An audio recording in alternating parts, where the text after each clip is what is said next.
bullshit that Open Comms did, because they were basically doing 40 minutes of teasing and edging and not mentioning the topic at all. Well, I mean, you can talk about Sounds how much perfect. you got edged by Open Comms all you want, Caleb. You know, no kink shaming here. Exactly. It's a feature. Hey, edgelording is always a thing. No. Edge loading and edging are slightly different. I think you can mix them if you want and insist, but I don't think they have anything in common, really. Why is Caleb's hair hanging below McLeod on the stream? The fuck? Oh shit! While Whoa, Horrendous has joined. Don't oh shit that. This is going to be Oh, yeah. wonderful. Horrendous, have you seen the The fuck document? is going on down there? That's what she said. Hey, no kink shaming. Jesus, we just covered this. Yeah, exactly. Honestly. Don't Hey, threaten hey, me. Euros are pretty experimental, I've heard.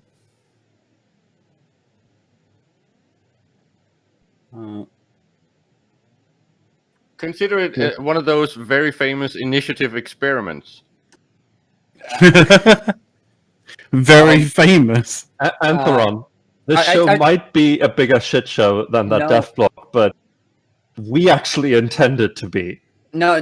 Can I just say that's Yeah, it's all going Oh, to plan, fuck. right? So This show may be a Still on bigger a shit plan. show. This show may be a bigger shit show than the dev blog, but it will not be a bigger shit show than the dev stream. That's yeah, it's a fair point. shit. yeah. Special unannounced guests? Can we get Mike unmuted? Just some of them are unannounced. Can we unmute Mike, please? Somebody. No. I love Horrendous is bullying Mike already. This is going to be good.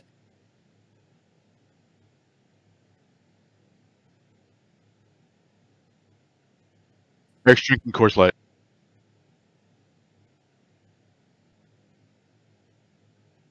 Old Spruce. How big is that? Jesus, Eric. Like you were introducing that beer in the same way Okay. that like. Alright, if I'm anybody- unmuted. Giant If cup. anybody, Eric, the stream can't hear you. So They if can you're now. not They can muted, now. I evidently fixed it. There is an issue. Yeah, there we go. So- Snowshoe cup. There we go. So the funny thing is, Listen to this. like Listen. you Okay, you guys. At Twitch okay, chat, like we didn't hear it at all. But like anyway, Like, look at what you did. Now you can hear Eric. I Yeah. hope you're satisfied. Yeah, aren't you Yeah. It's glad? gonna be such a nice Thanks. show. By the way, let's open this sucker. Oh, Can I that's so say, good. right?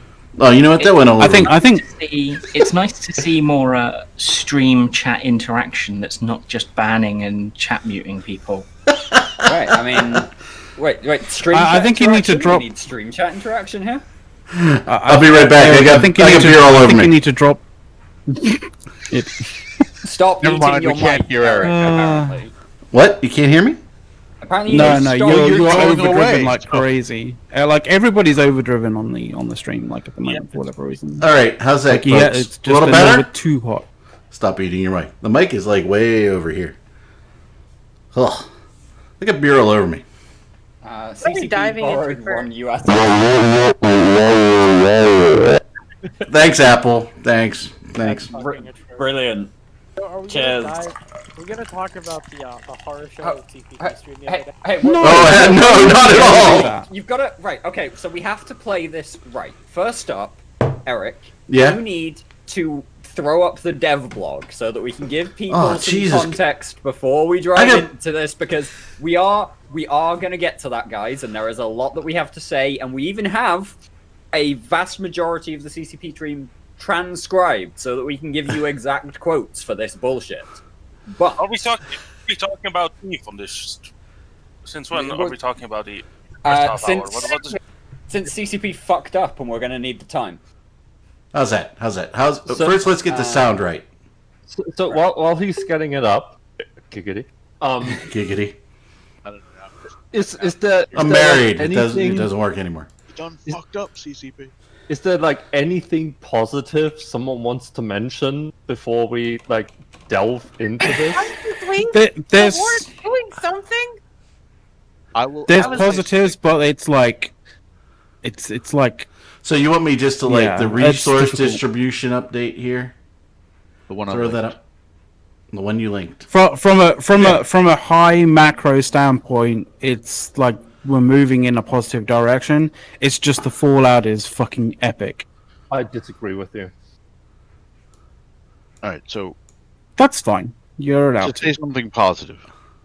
Like, I am gonna Um, make so much fucking money off of this. I mean, yeah, Saren was on the TIS after show for their wonderful stream yesterday. Oh, Sadus Sorry, Sadus, not so. Sadus, Oh, sorry, okay, not then Saren, I'm not sorry. Sadus. Sadus was like, yeah, he's already made like 880 bill or something off this. So yeah. So actually, There we talk go. about Is that the good? devlog and explain what it is. Just to put this in perspective, right? When you say 800 bill, right? I'll be right that's back, only- guys. That You really could've only put it the link in requires the a very chat. small 500 bill investment in your hangars, right? Anyway, yeah, fair, but okay. So this Thanks, Ralph. this wonderful dev blog goes is the final phase apparently in the resource scarcity. Only it's not because hey, more changes to ice and gas are coming.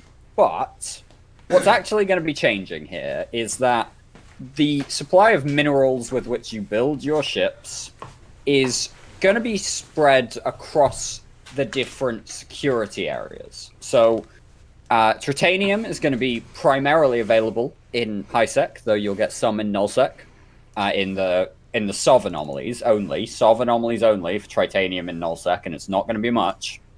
Then Isogen and Noxium is only going to be in LowSec. And then Zydrine and Megasite and Morphite are only going to be in NullSec. And this is going to be hitting within the next 2 weeks, according to the There we show go. last night. Scroll that up for you. So there's that. There's also massive changes to the mineral makeup of ores in order to make this happen. This is very interesting Which in actual is- fact. Really kind of that. that there's a lot of tables and stuff here, and you know there's questions about the changing makeup of nullsec ore anomalies and things.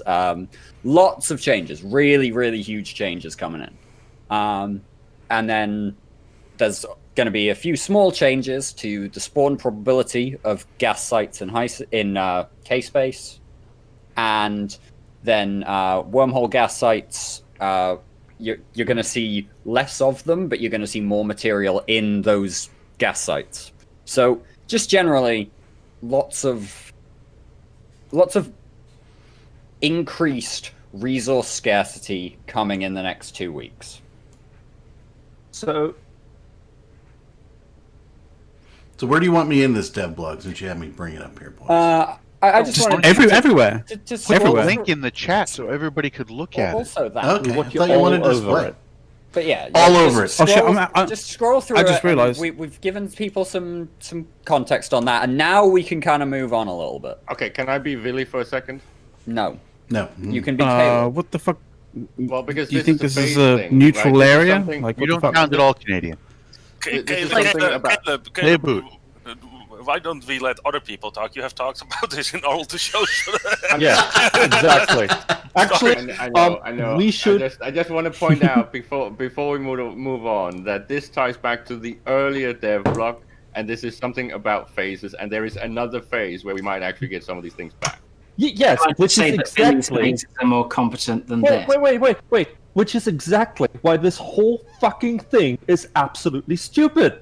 Like, they intend to redistribute the wealth, right? They want to take away the wealth from, like, the 1% of EVE and distribute it to pretty much everyone else, right? That is their intent with it. They didn't. That's, They're not going to.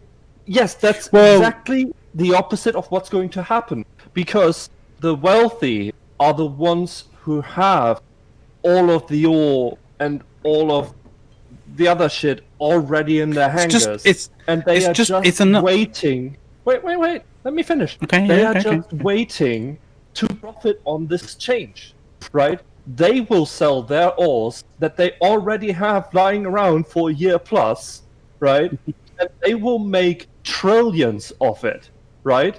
While the small guy will not be able to even buy ships to fly around anymore, because everything is gonna get so fucking expensive. And then when they come with the carrot and actually bring back, like, actually make things available again, right? It's gonna be the people who made trillions who can buy in cheap again. Like, I'm no economist, but even I understand that without even thinking about it. It's funny because it's almost as if this eco team hasn't heard of or doesn't know of Mal'Canus's law, right? No, because you're really putting Hilmer's argument into the ecosystem team, and that's not really fair. Because the ecosystem team, I'm pretty sure, are aware that you can't get rid of natural laws of economy. You can't suddenly do some weird socialist experiment where you redistribute wealth. This is not about redistribution of wealth. This is about redistribution of value in space. Value. I mean, I think the thing that Soth is kind of like. I think the thing is the thing that Soth is kind of like, basically like, freaking out on is the fact that, like, the overall sort of dev bloggy kind of thing set out aims and aspirations, and some of those aims and aspirations were kind of like, very poorly kind of judged. I'm just gonna sit here and drink my beer. Here's the thing, though, right? If what you say, Caleb, being that they don't want to redistribute wealth from players, they just want to redistribute what's in space, then why the fuck did they do the entire scarcity phase? That is useless to no idea. They have nothing. Well, I mean, those two things are not the same. It's not even related. Come on. Here, let me interject here and answer that question from my point of view, right? So they're interjecting the scarcity phase because they think people will keep building ships at the same pace and blowing them up, and they'll eliminate the ore, okay? And then the redistribution will rebalance income across the universe. Sure. It's clear. That's their goal. That's not going to be what happens, but okay. Eric, that makes sense. But Caleb was just saying it's not about redistributing the wealth of players. It's about redistributing where the ores are and where the value is in space. Right, but they first have to lower the stockpiles. And so it's not that they think that the rules of economics don't apply in EVE. They don't understand them. That's all.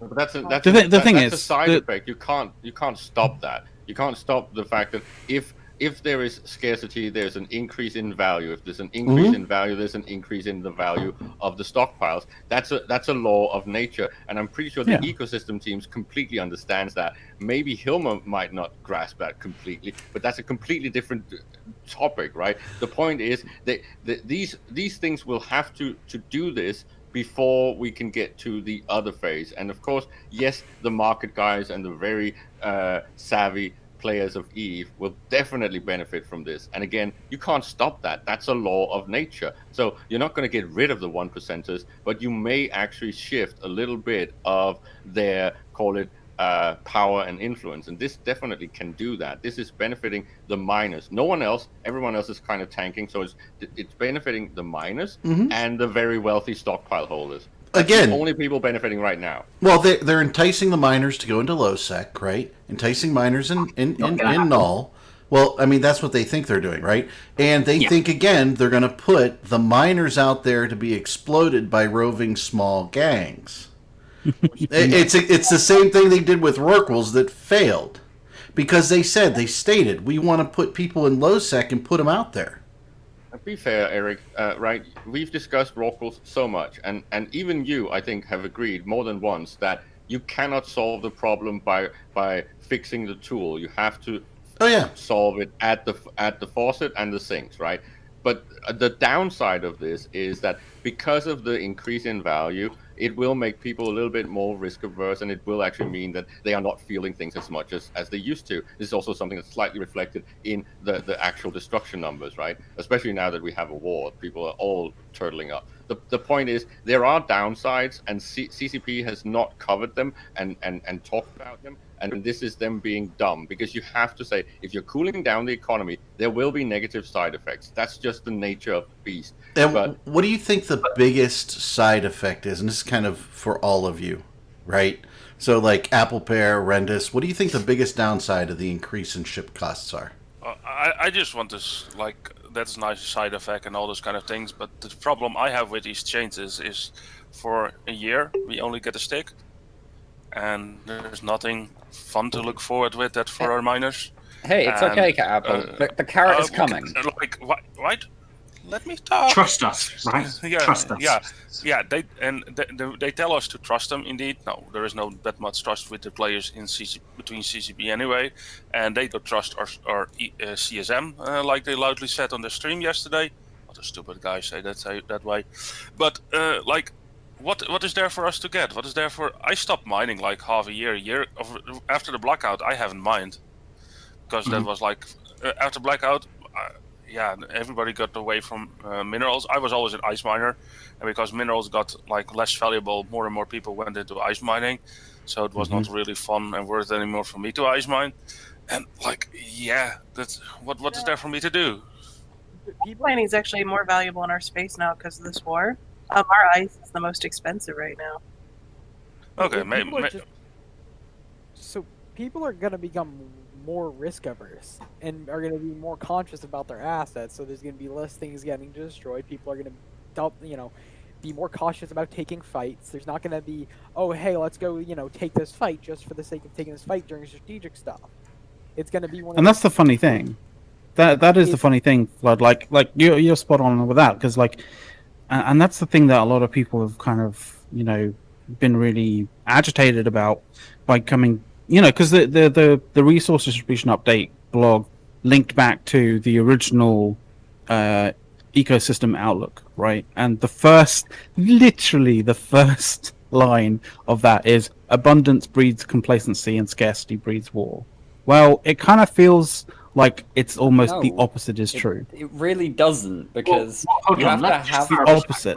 You have to have the ships to be able to go to war and blow them up, and you have to be able to replace the ships for you to feel like the time investment that you put into building the ship or acquiring the ISK to acquire the ship is valuable. And so you want to spend your ship, which now has more value because it's more difficult to replace, in a more valuable way. If you want to burn the stockpiles, make it so easy for people to just go out and whelp and not give a shit that we burn through so many fucking ships. Make if you want to burn the stockpiles, right, you can kill off all of the resource gathering, that's fine. But what you need to do is then also reduce the amount that it takes to produce a ship by some factor of that. Not necessarily in the same percentages, but make it easier for us to build the ships with the stockpiles that we have so that we're getting more value out of that, so that we're getting more fights out of that. Can I make a stupid prediction for you guys to all fight over? Oh, don't fucking do it with supercaps, Jesus. I'm not that insane. Can I make a stupid prediction so you can all fight about it? Sure. Here's what's going to happen. All right. Mineral prices are going to go up. Chip prices are going to go up. Less people are going to actually mine. Okay? More people are going to buy Plex. CCP's income is going to increase. Plex prices are going to go into the basement. And more people are going to then be mining for Plex and playing for quote-unquote free. CCP makes more money. You get closer to the pay-to-play model, and that's how it all ends. I think I'm almost going to be inclined to say most of that is correct and working as intended. Yes. No decision is made bereft of income in a corporate setting, right? This is the thing as well. They did a bunch of stuff in the stream yesterday, and I do want to jump in on that, because they did a bunch of stuff on the stream yesterday where they brought up their business graphs, and CCP Goodfella, who is a brand director over at CCP now, I didn't clock when that happened, but he is now a brand director. Been a while. He talked, well, he was a brand manager the last time I checked anyway. Maybe the same role with a different title, who cares? The point is, he did a bunch of stuff on the business metrics of EVE Online at the moment. He showed a bunch of graphs that showed daily active users in various player age gaps. So, you know, I think I know where you're 30 going. days, 1 month to 6 months, 6 months to... determines active. Yeah, and they don't know, but go ahead. They've never actually told us what they determine as active, but the fact that they said, you know, when the world is locked down, numbers go up. When they do logging campaigns, they know that they see the daily active users numbers go up. So I suggest it's just somebody who's undocking a ship at some point, or maybe even just logging in and doing an action like redeeming something. I believe it was once said that it's a step past the character selection screen. But it's really that interesting bit where they say they don't have an older player retention problem, and that's fair. They see a lot more newer players dropping off than people who get past the 30-day mark, the 6-month mark, the year mark. But that doesn't mean that you need to go ahead and just like suggest that your veteran players are the issue and everything they've done in the past is what you need to fix. I mean, veteran players, Dirk, I believe all players, are a grave mistake there. What grave mistake did I make? Well, the rise in login numbers was not because of the global situation. No, they did acknowledge that there was changes. They did acknowledge that there was a bump after lockdown. They did acknowledge that. They did say everyone knows that that bump happened, but that bump happened on top of a wider trend that they were seeing before November of last year anyway. Well, CCP were basically trying to do corporate spinning in the face of the player base, and that's just a mistake. But I'd like to ask... Go ahead. There were many things that were a mistake. You'll be back. Yeah, it was They horrible. both said it. Hey, you know what? I'm just going to say... see what we've done, right? Hey, I mean... In the last year... This is all just part of the great fucking journey that we're all on. Right? Hey, can I... Let me just interject something real quick here. So, during the blackout, I watched about 60 people leave the game. Actual people, not including all their characters, right? The character count was way higher than that, right? Watch 60 of them leave the game. You want to know how many have come back? None. 0. Really? Yeah. None at all? Mm-hmm. Go ahead. The only thing... I was going to expect 3 or 4. I'm just going to say, the only thing that enticed them to come back was the war and to fight with goons. That's the only thing that remotely made them think about coming back, but they still didn't come back. Can I just ask something? Can I direct a small question to Eric? Because something he touched upon I think is a little bit important to at least give a bit of perspective. What is the amount of players that you think is supposed to be allowed to call it quote-unquote freeload on other players that pay into the game? Right? How many people should be able to play to pay, and how many people should be able to get Plex only that way?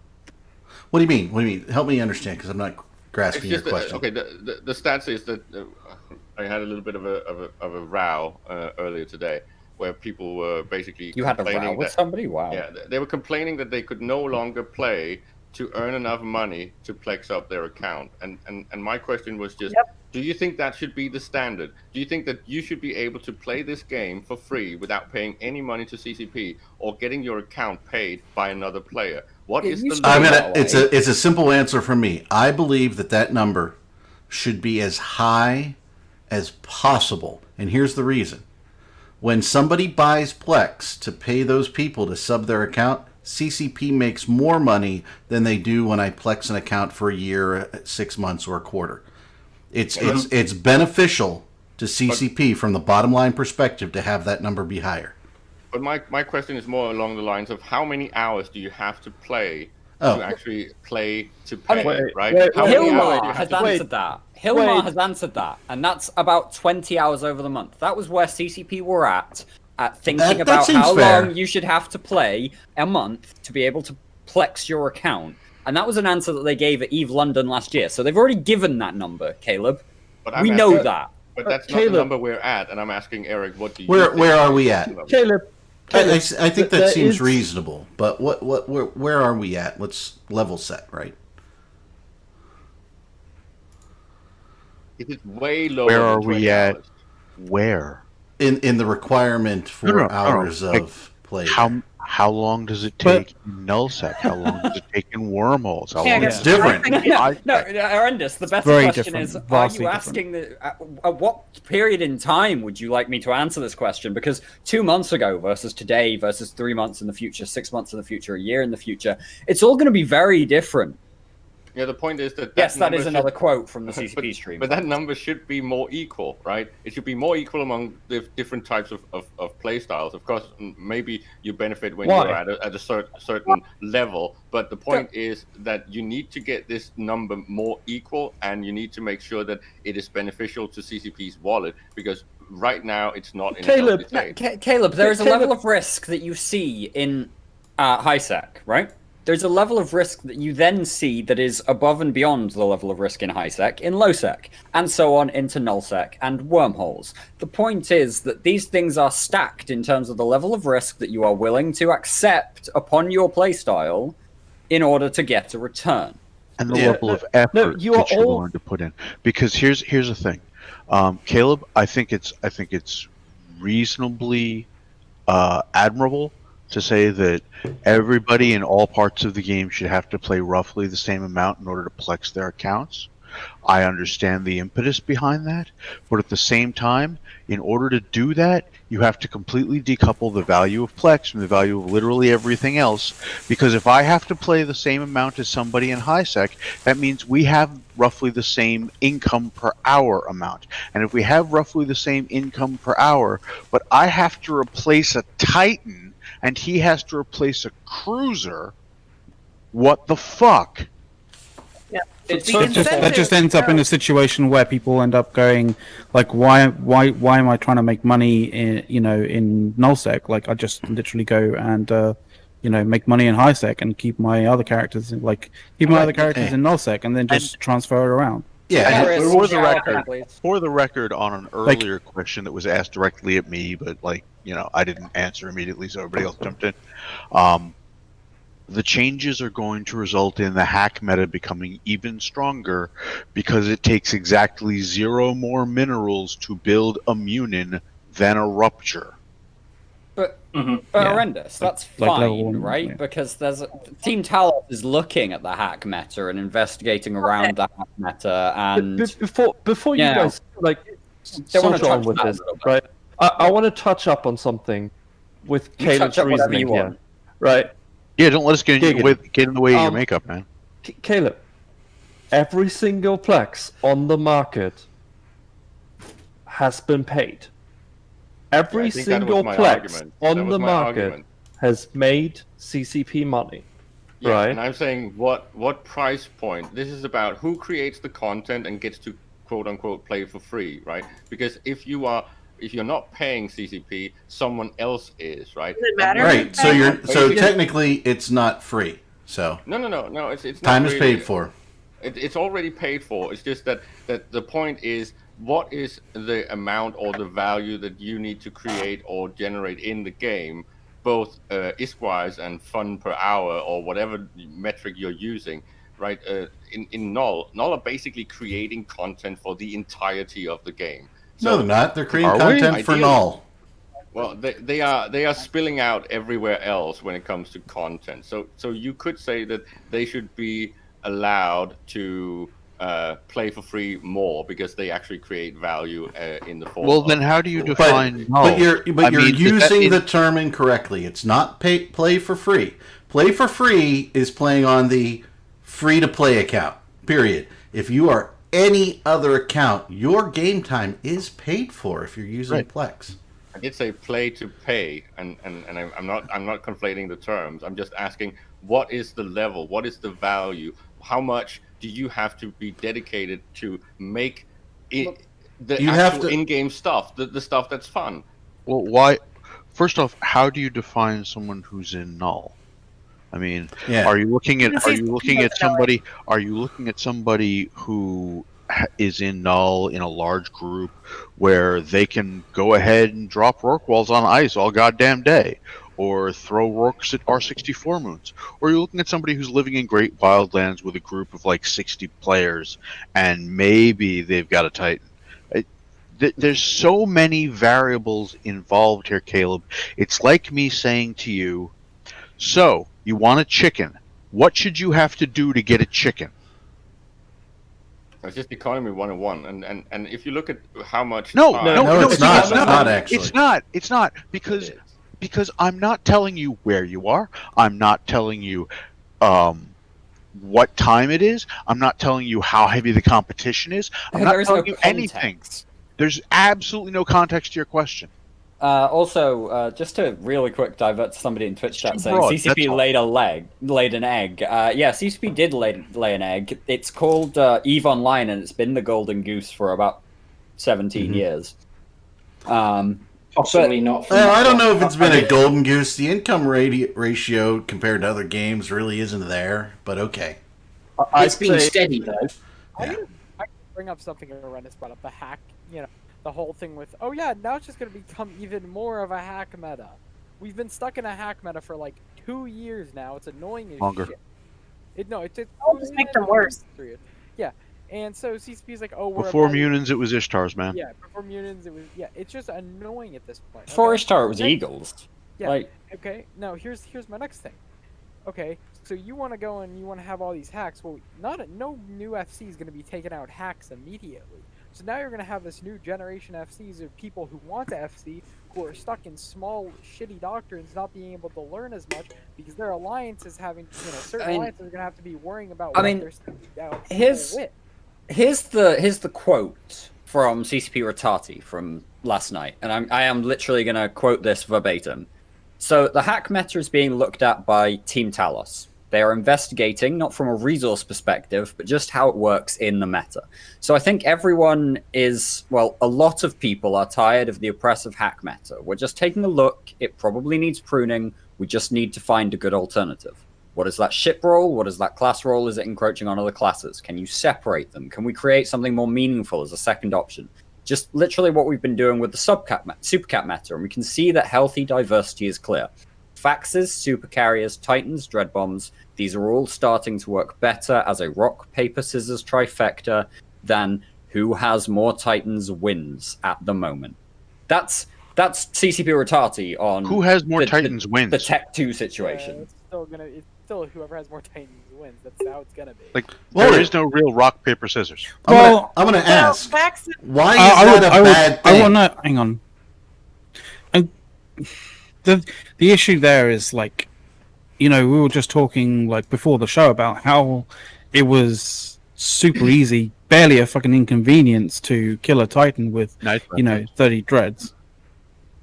Very fucking quickly. Screen rant references are tight. Yes, fucking tight. But that's where he's talking about the rock paper scissors thing. Because if you have enough dreads and enough pilots to have the desire to reship once they lose a dread, right? Then you can throw dread dread groups into a fight with shit tons of Titans. Especially after a certain group or a certain, group of ships, say carriers or super carriers, have soaked up a whole bunch of doomsdays. Eric, you've got. You drop those dreads there and start wasting Titans. Then you don't have to have that kind of our Titans versus their Titans. They've dropped their Titans. You're just dropping, disposable small dread bombs of 30 dreads each time, killing Titans each time. Right, but as minerals become harder to get, dreads don't stay disposable. Yeah, dreads aren't. That is true. They're not going to be as disposable, and people are going to be more sketched about using shit like dreads, Titans, supers because. But I'm not talking. I wasn't coming at this from a resource, resource efficiency kind of standpoint.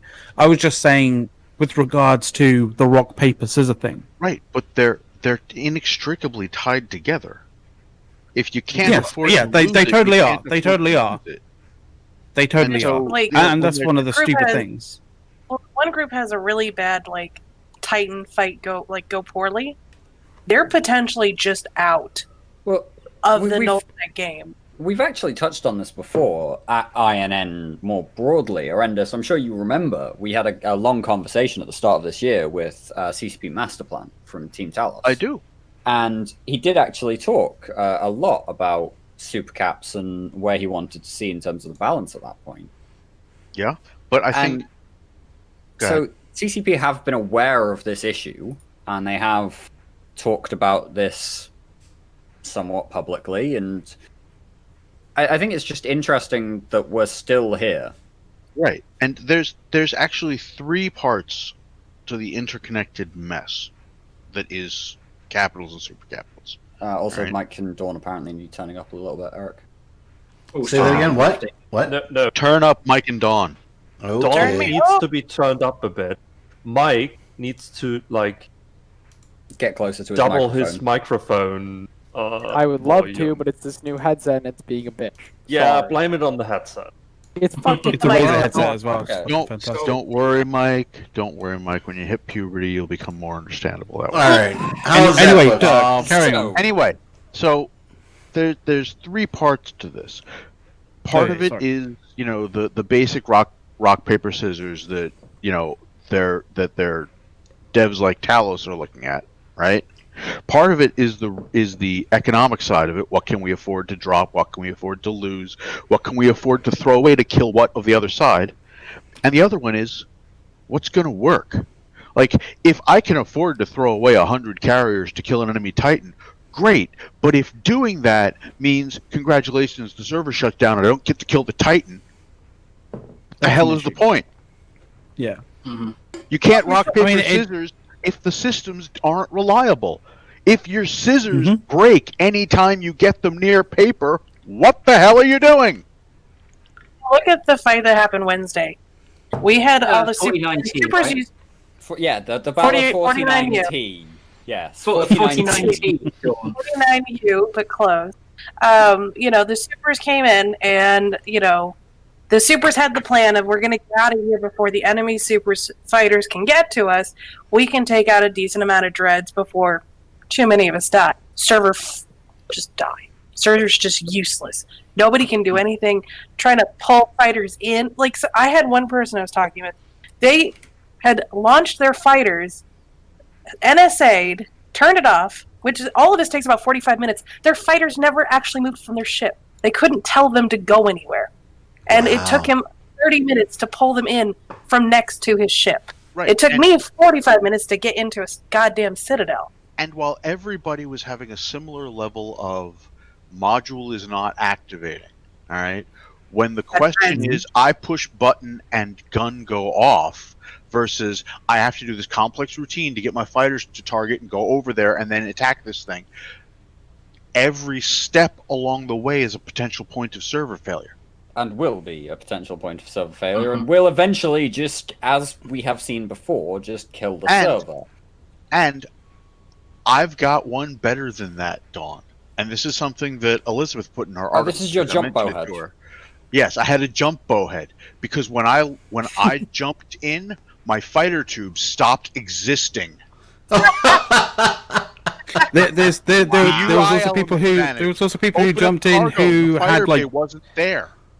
Yeah, there were people who also jumped in who like had modules offline, and they had to like spend fucking ages re-onlining modules. And I'll tell you this right now, I've experienced this way before this as well.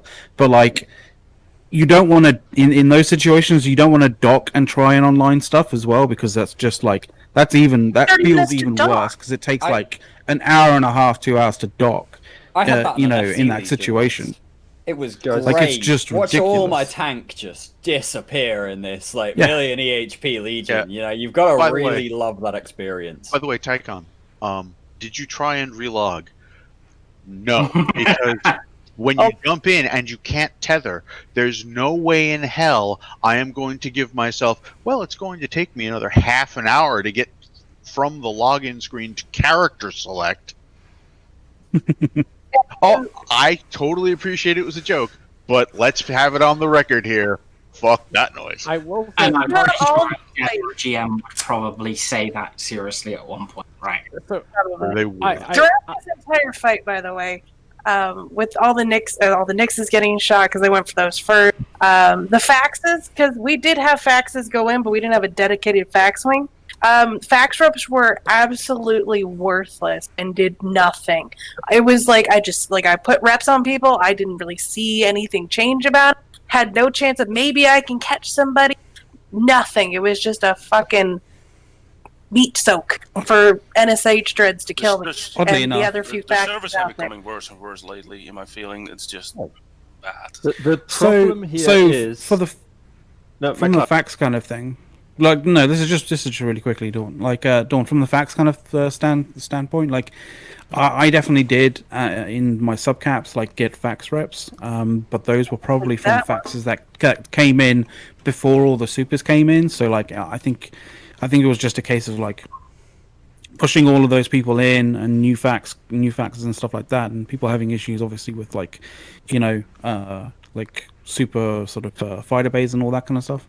Like I think that was all related as such. Well, I'll say that. I'm more talking about the resistance differences and how easy it is to just shred Titans and Supers, and you have it's a bloodbath. Like there's no reason for logistics in that case. Like if you're gonna drop Titans and Supers and Dreads and such, don't even bother with the faxes. You're just throwing a bunch of extra money on the field because you're not going to save anyone. If you get targeted, unless you kill the enemy team first, you are going to die.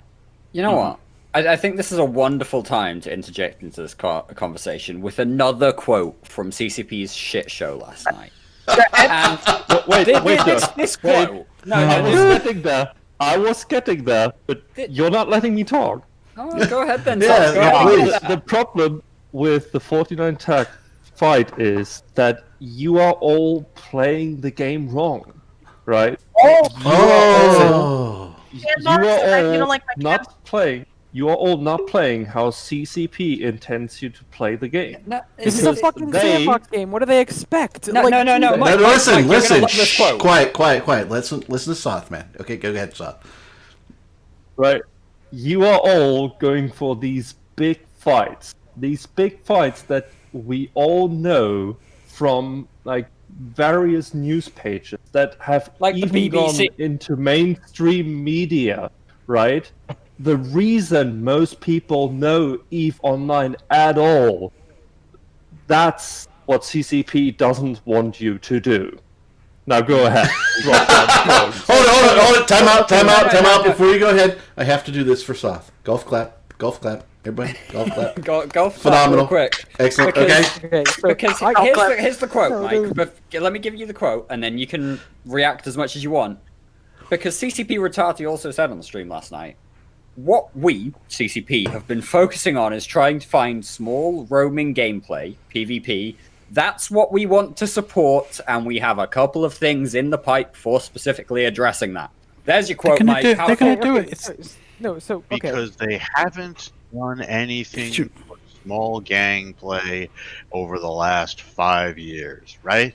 Can I make another point that was made by the devs? We're gonna get Mike. We're gonna let Mike speak because he's got a bad mic. He can't talk over us all. Okay, so I'm just gonna say this: CCP, the shit that gets them the publicity that people recognize the game for, they don't want happening. Are you? It just seems stupid to me. Did you only just? Right, okay, so Mike's just had a revelation here, live on Twitch, guys. Mike has suddenly understood why people have been ranting for the past 10 years. Well, 10 years ago, I was like 7 years old, Dirk, so... Mike, come on, dude, you've got to get some historical knowledge at some point. Do we have to put you through EVE history 101, 102, and 103? You know what? That just means you just hit puberty, right? He figured that out. Is that why his mic is suddenly better? No, it's just funny to me. There's like, yeah, we want all this small gang stuff, and it's like, okay, yes, small gang is fun, but the shit that's actually giving you the player base, that's making you the money you don't want, like. Hey, let's put this way. They can't support the server requirements. They're trying to get us stop doing these big fights. Please stop asking us to upgrade more. Get rid of freaking the bounty system. Get it gone. Done. Get rid of it. How old is the cluster, by the way? Isn't that 17 years old? It's the same as Mike. Yeah. No. It's not that old now. They've been steadily upgraded. Oh, you mean that? The hardware, I think, multiple times. 2016. They did Tech 3 in 2016. They right. may have done some more stuff since then, because obviously we had Brain in a Box at one point, and yeah, I mean that's. But Brain in the Box. It depends on how they did it. They just spawn off another VM somewhere or some shit like that, right? Mm-hmm. I mean, it's an ESXi cluster. I mean, we all know that, right? And for those who don't know, that's just a VMware cluster. So these servers aren't really servers; they're VMs. Completely different, guys, than having actual physical servers there. And by the way, when you put one VM on a single server trying to reinforce it, guess what? You waste CPU cycles. Anybody else know that? Hey, I mean, well, the thing is, right, that the way CCP do their server stuff is through nodes. So they have nodes of processing power. What they do is they... Oh, we drove Apple off. Sorry, Apple. Yeah, sorry, Apple. They have nodes of processing power, and that node will either be responsible for X systems, right, or it will have one system dedicated to that node, or very few systems possibly, because if nothing's happening in a system, then one node can support many systems that nothing is happening in. If things are happening, then the node has to cut down and so on. Yeah, but that's a VM. So that's where they reinforce the nodes. That's where you get that. And yeah, it probably is running on a VM. It's a VM with multiple server processes, right? A VM, each system is a server process, right? So if you sit there and put a single, but underneath that, there's a layer lower, right? The VM sits on top of the hardware platform, right? And you can steal money from other VMs in the memory from other VMs in the cluster and so forth. But you've got a physical server down there somewhere. They have a physical server. It has I don't even remember what it was. It was a bunch of Xeons, and it's totaling about 500 cores. Yeah. So yeah, most of the time they're shoving. How many systems we got? 7,000, 14,000, somewhere like that. I can't quite remember. Just change. Yeah, I thought it was up because of new wormholes and stuff. It's about 7,400. I think is the Okay, 7,400 plus wormholes. So we're looking at 14 to 20 systems per core. Yeah, a little bit. Somewhere around that, depending on how they allocate and what. Yeah, it's one of those things. That's if you think that every system in EVE is running all the time. I mean, I would presume most are, but no. Yes. After downtime, it's only if they get an occupant, right? Have you ever been to Scalding Pass? They can set it off and no one will notice. You'll occasionally encounter traffic control warning that basically says, sorry, we have to set system up, and Scalding Pass.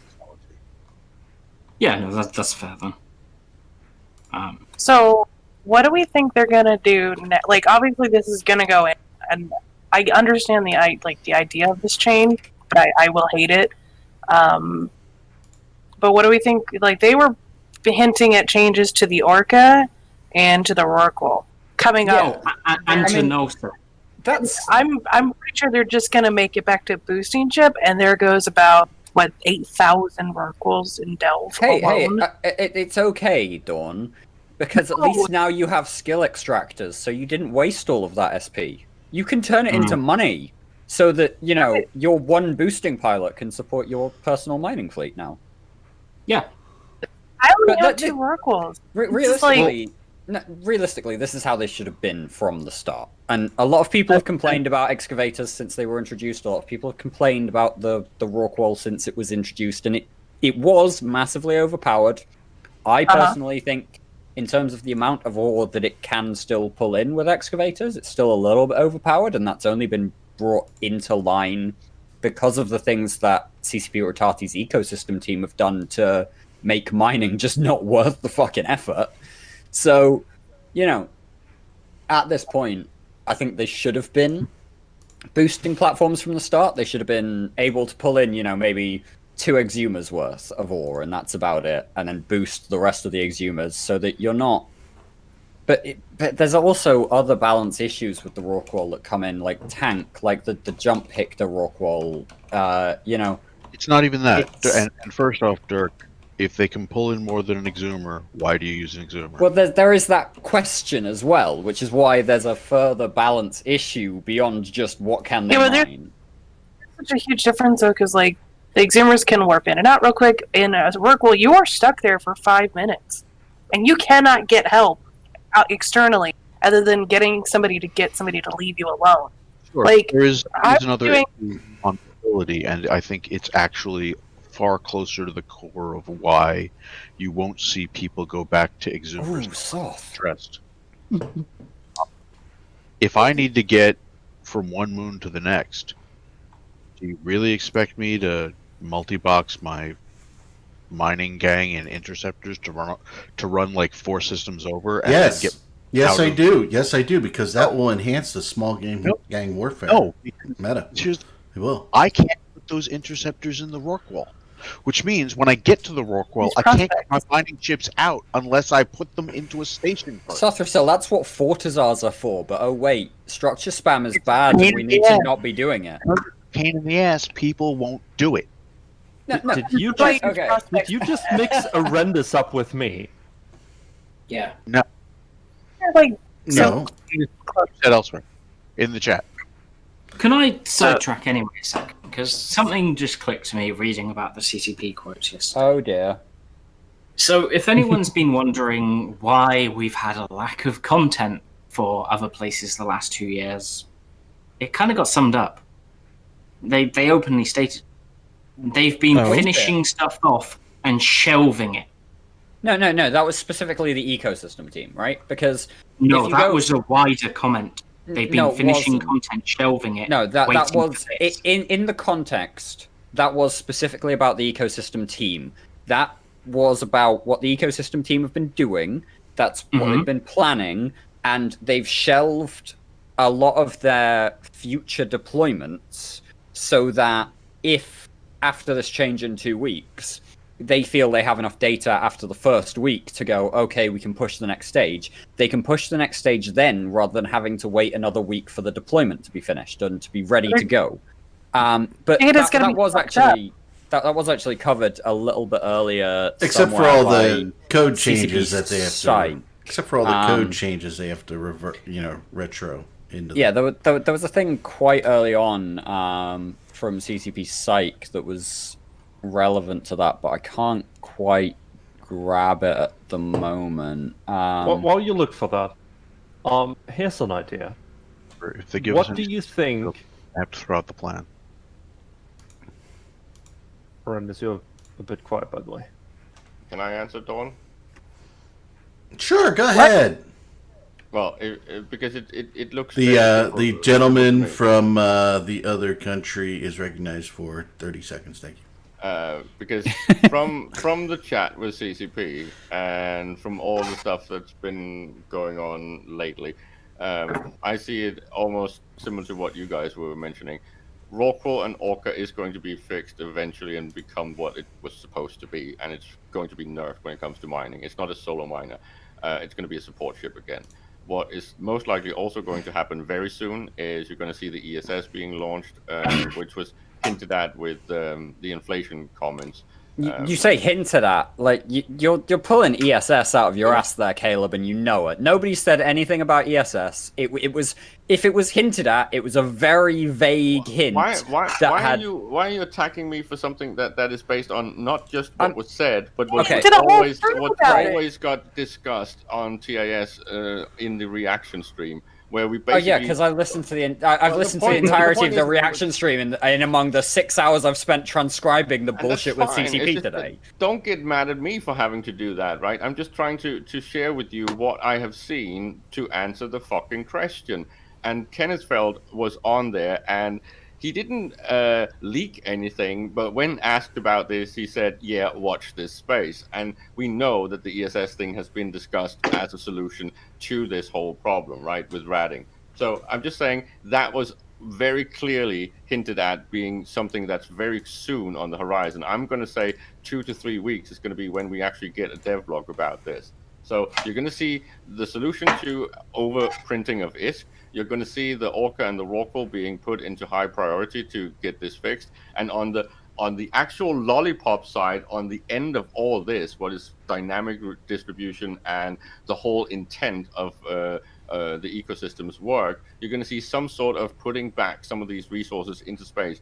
And my strong guess is it has to go on moon mining, because that puts agency back in the game. And then they have to figure out how to balance that, how to fit that into the ADMs, and whether or not to have a proper negative feedback system, which is something that has been discussed on every single interview that's been done with the ecosystem. Hey, can I just point something out here, Caleb? The gentleman from the mid East Coast is recognized for 30 seconds. Thank you. Thank you. I would simply like address my comments to my colleague, the theologian from Denmark.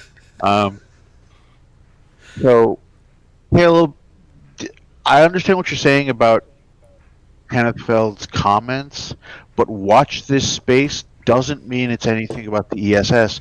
He could be saying there's something that will deal with that isn't necessarily the ESS. It's just something that will deal with the problem that you're looking for the ESS to solve. Okay, I would like to briefly interject and apologize to Caleb for the tone that last comment came out in. It was not as it was intended, and I am sorry for that. I'm just saying no one leaked, but they almost did, and it is going to be something similar to what we know from the ESS. This has been discussed back and forth, and some of the CSM articles and comments have actually strongly hinted at that being the thing. And as you already know, Arendis, this ties very much into the whole problem of how do we get back to the original plan with structures, some of the structures that are actually still missing. This is a step in the direction of what SOV is actually supposed to do. How is this admin hub going to take over from the failed system that we have now? What could be benefits from this, and how is it supposed to work, right? I'm sorry, but can someone just explain how the ESS is supposed to fix the problems of hold up a second before we get into that. What? Sorry, say again, Arendis? What admin hub, Caleb? That's the ESS's replacement, right? Can I call it that? From the original structure plan.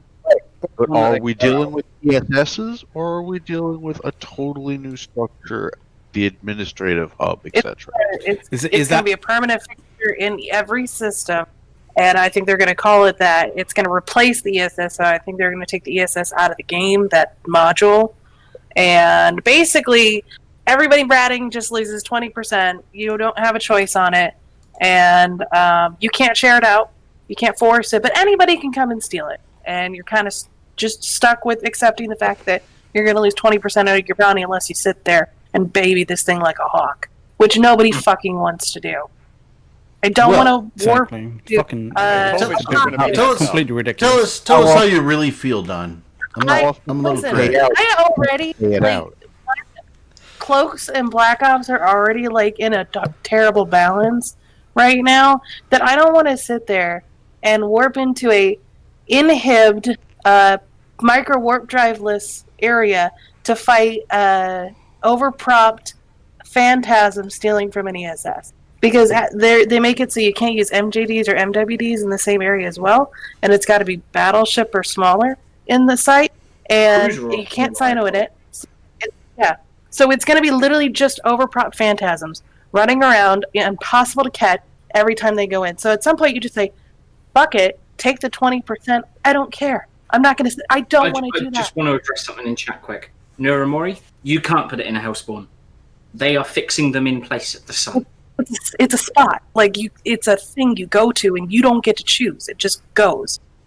So, with Black Ops, with how imbalanced, like, they won't allow you to cloak in the site either, which is a benefit at least. But, like, Black Ops is so broken right now. Like, I was running around in one pocket yesterday. I killed, like, 6 different miners because they just kept undocking, and, like, I could just sneak up right onto them and just murder them over and over and over again. No one wants to go to barge mining in nullsec. It sucks. No one wants to chase around these ESSs. It sucks. I don't want to do that. You know, with Olmeca, when he had his, 60 alts, he could literally just sit in those sites and steal the money all day if they were out when he was out. Okay, can we do Fantasyland just for a second? I would like to live in this pink world with unicorns and rainbows.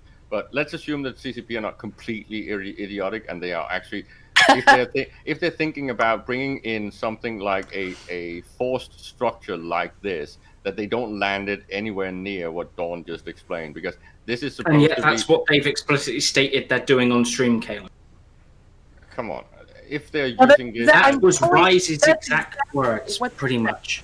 Word for word, what they said was what they are going to do with this. Okay, but if they want this to tie into the intended rollout of structures, and they want this to be what is effectively a phase 1 of the admin hub, and if they're even going to name it that, right? It's not going to be like the very dumb ESS, right? That's just a variant of this. So it's going to be something that does require more than just 2 seconds work and then you steal all the stuff in it. That would just be horrible. I don't suspect that they're going to be that dumb. I think it's going to be more like a small, it's a medium structure currently, right? With functionalities that are tied into perhaps structure. So we have to hack it to steal. Yeah, perhaps if we had to, Sav wand it. Yes, because that's fun. Wait. Let's not go there. Kill me now. Fun and engaging gameplay. Are you trying to give me PTSD? I will say... Hold on. I will say there's actually some merit to sub-wanding it. Because it does restrict ship types to you. No. I was just doing that to stir the pot, for crying out loud. Let's be real here. If they keep we're gonna keep doing this in stages. By the time they're done at the rate they're going, there isn't gonna be anyone left to see the final stage.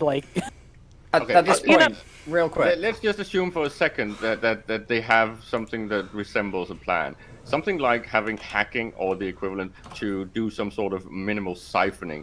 I don't think that's cancerous at all. That's kind of engaging, especially if you can actually empty the admin hub of the value between the stages and activities. Then it's not going to be something horribly oppressive or harassment open. It's just got that option in there. The same with if you actually want to steal everything in it before its next, call it dividend service, you have to actually attack the structure as if it's a medium-sized structure. So take down the timers, which are most likely going to be more like small. So I think there's method to this madness. They could actually land this in a place where everyone would think it's kind of cool, and then it could be implemented in the further iteration on what Sov is supposed to do. I think we should stop hating on them for everything just by default.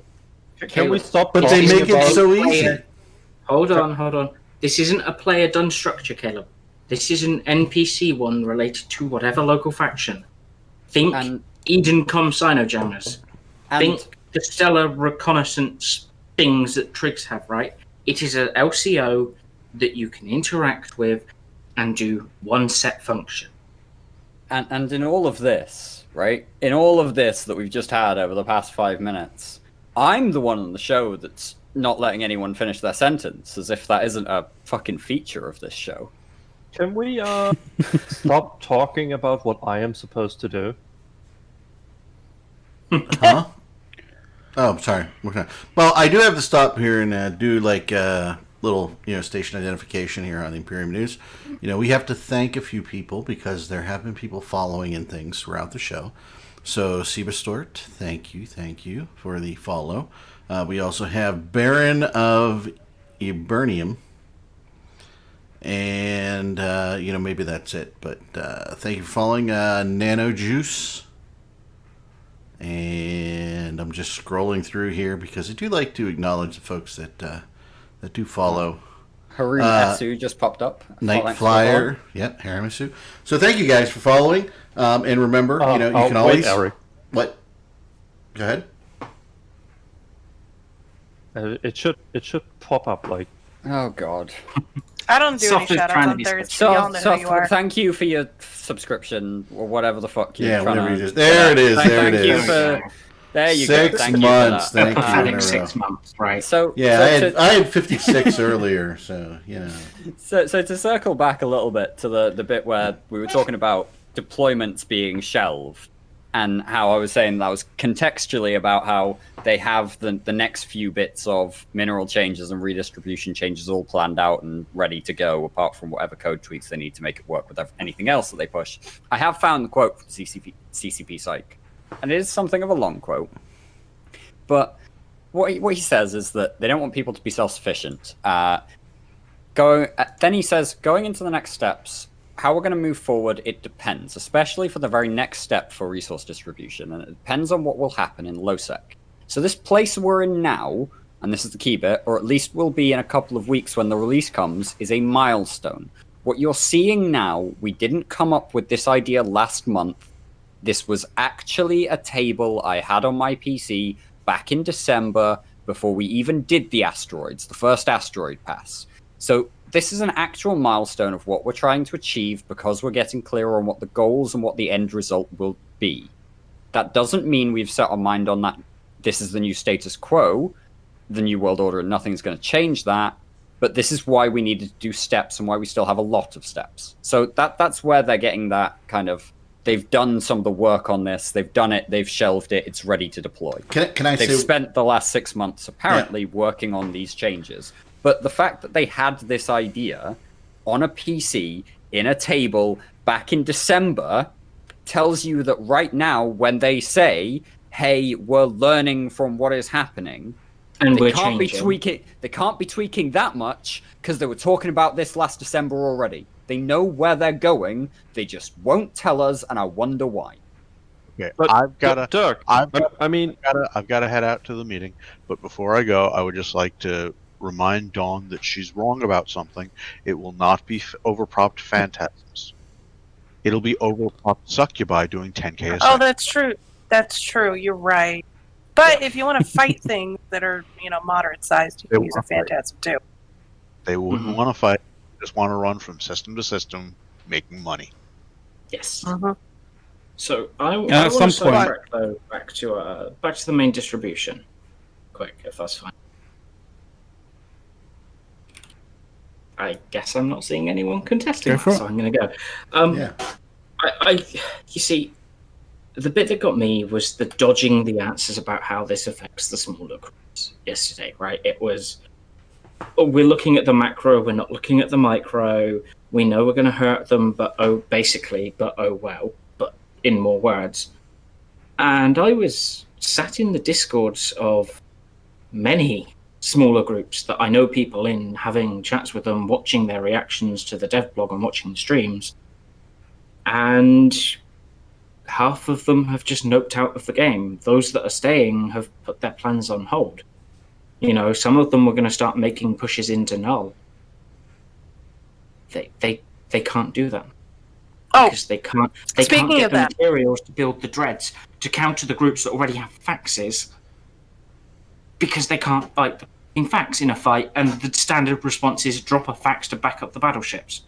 But hey, in relation to that, just a side note, in relation to that, CCP said, and Dirk can find the quote, that he told people, hey, if you had plans or had a bunch of Athenors, just shelve it, maybe scale down from. That is the worst business decision I've ever heard.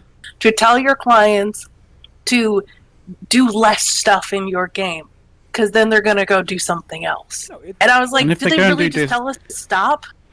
The ridiculous thing is, if they go and do something else, they'll go and do something else in one of their competitors' games, and and won't come back. If they find more enjoyable gameplay loops there, and they don't get the opportunity to experience a new gameplay loop that might be enjoyable, way on down the road, like in Eve, like they're not gonna expect to go back. They're not gonna look at Eve and kind of go, maybe I should try out that gameplay loop. They'll literally think of it and go, what was my experience prior to finding this new game with this new enjoyable kind of feature or whatever, right?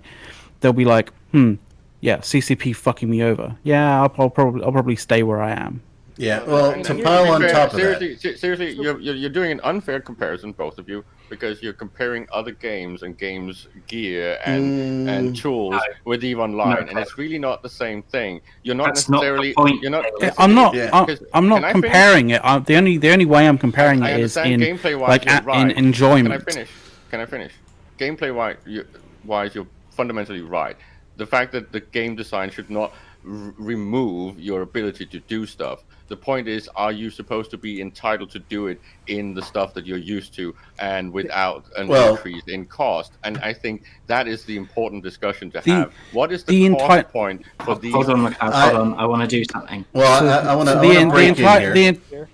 So people talk about entitlement with regards to being a negative thing, like, oh, you shouldn't be entitled to do stuff.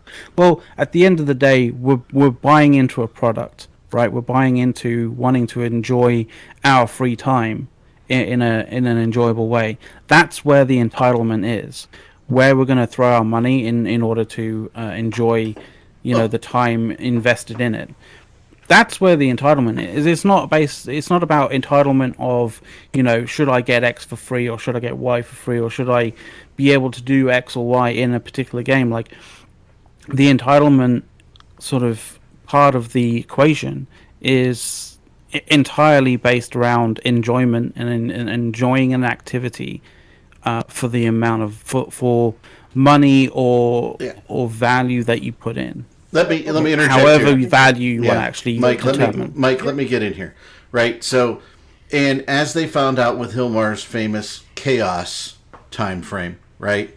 Some people decide they're going to deal with chaos by leaving. Okay. Mm-hmm. And mass exodus, like I said, and people left the game. And CCP has to understand it's not entitlement, and I think that's the wrong word. The word is, hey, you are a means of entertainment. If you are failing to entertain, and dictating gameplay is one way to fail to entertain, okay, you are going to lose market share. Okay? And CCP has to decide that. But, I mean, I'm seeing, I'm not so sure they want really this game to succeed. I think they're ready to be done with it. I think they're not ready to buy new servers. They can't invest in the infrastructure. They're ready for it to go. I'm telling you. I'm just going to jump in quick. Caleb. I'm going to pour another beer. You took an amazing swing, Caleb, and you entirely missed McLeod's point. It wasn't about game functionality. It's about. Can I finish? Let him finish. You just did that to us, so. No, I wasn't allowed to finish, so it's fine. You did, Anyway, give everybody a chance, folks. Eric, goddammit. You went on about the game functionality, but it's not functionality. It's like the other guys have just said. It's the enjoyment you get from the game. When I'm seeing people so pissed off with CCP and their dumb shit every fucking day that they are finding more fun playing a round of League of Legends, which, by the way, the competent EVE devs went to Riot, so no wonder why they're getting fun from that, right? But when they're finding more fun in other games, which do you think they're going to play? Okay, so here's a point I've been trying to make the whole time. Okay, CCP, the server, and I've said this many a time. Right now, the server in EVE, it's 3 major coalitions, and you had smaller ones starting to form and stuff like that. And after all these changes, the smaller groups have been able to defend themselves against the larger groups and produce enough. Like, say they want to drop dreads. Well, they drop their dread bomb, and maybe they win the fight. Okay. But they're not going to be able to replace it as fast as the larger group is, because the large group has been sitting around on all these stockpiles. So all these changes are like screwing with the smaller groups basically making it impossible for them to try and get set up and create another larger coalition, which is what the game needs. The game needs more than 3 damn coalitions. It's stupid. Having GOTG there, yeah, they were fun to shoot, but they were also keeping the game there because you had more than 3 coalitions. Before that, we had, you had XIX, Try, all them. They were all down in that area. And over the past 3 years, the game has gotten so many actual, more blue donuts. And people being more closely allied and all that shit. And it should be a lot less of that and a lot more coalitions. But the problem is when people are trying to do this shit, they immediately can get pushed over and do nothing about it, because if they blow their load once and they can't replace it, they're fucked. I mean, Mike, it's like I said earlier, right? I know smaller groups that were trying to make a push into No. Trying to go into the areas where they can slide in. And they were working on stuff, right? They were having faxes dropped along battleships to stop them being able to fight, but they were figuring solutions. They had dreads ready to go. They were they were basically mini dread bombing the faxes and whatever was dropped to support the battleship, and they were winning fights. That just got killed yesterday because they can't get the materials anymore to fight the entities, even albeit small entities, who have a stockpile of faxes. Wait a second. And so hang on. So this comes to a very important point, right? And this sort of basically circles back to the whole idea of, scarcity breeds war kind of stuff, right? Because that kind of the whole kind of that whole first line, right, in that resource, in the EVE Online ecosystem outlook that they released, or article that they released. The whole thing, abundance breeds complacency and scarcity breeds war. Well, that is true, but not in EVE. That is true in real life, but it is not something that you can transpose from real life to EVE, because scarcity doesn't breed war. It just breeds people to dock stuff up, go and do something else. Well, no, McLeod. There's a underspoke there, right? Scarcity is not poverty. All right. That's quite Hold important. on, Caleb. Come on. The phrase is correct, and it would apply to... But the unspoken part of scarcity breeds war is that there has to be somewhere that doesn't have scarcity that you can push into. But war is not what they are aiming for. They don't want big factions to war with each other. They want to break up those factions, and you don't do that with scarcity. No, you are not trying to bleed out a corporation. You are trying to break up a social structure. That is a very, very different thing. No, when scarcity is universal, it's basically poverty. I'm sad to quote something that's fundamentally wrong, but it is a little bit like austerity. It has similarities. When everyone goes down an equal amount, it's just poverty. Scarcity has more to do with what Bart pointed out. It's about variety, right? It's about the fact that someone needs to have an advantage that someone else does not. That is what breeds potential conflict and interaction. And the first phase had really very little to do with scarcity, because it basically flattened everyone to try to remove some of the stockpiles. This second phase, second phase, which is distribution, is really about making sure that there's fundamental differences in where you play, and you get an upside and a downside, right? So you have to engage with other people. The last one is similar to alchemy back in the day. If we talk about OTAKE, this is bringing back agency to the game. This is about giving you some way to overcome your shortages and the fact that there's something that you're being forced to engage with other players. Then you can invest something in space, something in your activity that makes you independent of these entities. But you can never be 100% independent. No, but here's the next thing, though, is all CCP has done in their whole, we want to break up large coalitions, all they did was push people closer together with all the changes they've done. They've made people have to be closer together if they want to survive. That's all they've done. They've solidified the positions of the larger groups. Yep. and it's just becoming stupid. It's just, I don't know what they're thinking. But I would say I do agree with Caleb. Like in terms of the sort of redistribution is much better than what we had previously. It was just like a lot of people, seem to sort of like push back on the whole scarcity breeds war kind of thing, and like that's the kind of I just wanted to sort of, set the record straight as to sort of why that is, like why the approach that CCP made in terms of like the scarcity kind of period wasn't really scarcity, it was just poverty. I'm going to address something in quick. Sorry. Nick, you say high-sec people aren't upset by this, but I've been watching 5 groups just collapsing overnight. I mean, they are upset, they are quitting. It might not be the ones you're seeing, but it's happening. I got the dip, so I'll see y'all later. Bye, mate. Take care. So, I was going to bring up real quick the, we brought up space earlier, and Dirk, you'd have to see what the exact quote is, but I believe Ratati or Ratatata or whatever he is, Ratati, yeah. had said, Ratatata, had said, space is not going to look the same way soon.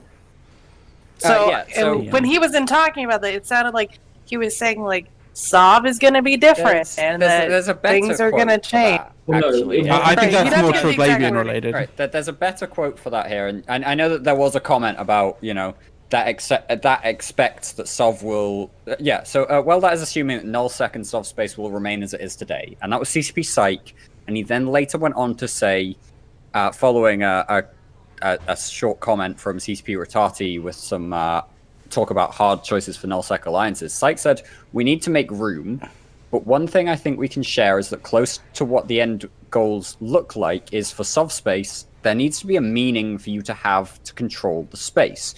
And the meaning we are aiming at, hopefully, is choice, because Sov space will be ideally the only place that you can have a choice, or if you want, an easier choice.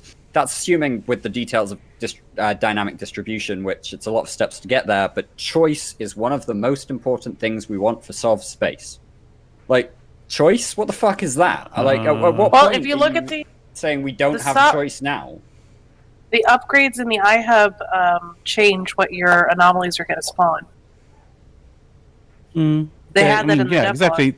But that's exactly what Dirk's kind of saying. Like, what in the current system that we have isn't choice. Like, it is choice. Like, we choose what Sov upgrades to put into the iHubs in order to tailor our space into what we do. Like, we have we can choose where we can choose where to put sort of jump bridges in order to in order to mount to sort of make our space a little bit more malleable, and sort of easier to sort of traverse, right? Like in terms of owning Sov, McLeod, there was a wonderful experiment that Init did with Cloud Ring about 6 months, a year ago, where they basically installed wormhole generators in every fucking iHub that they owned in Cloud Ring, and they were getting so many wormholes there that just let them go to a lot of places as they were scanning these chains out. And so that was a choice that they made about some of their Sov space that, was available to them, but not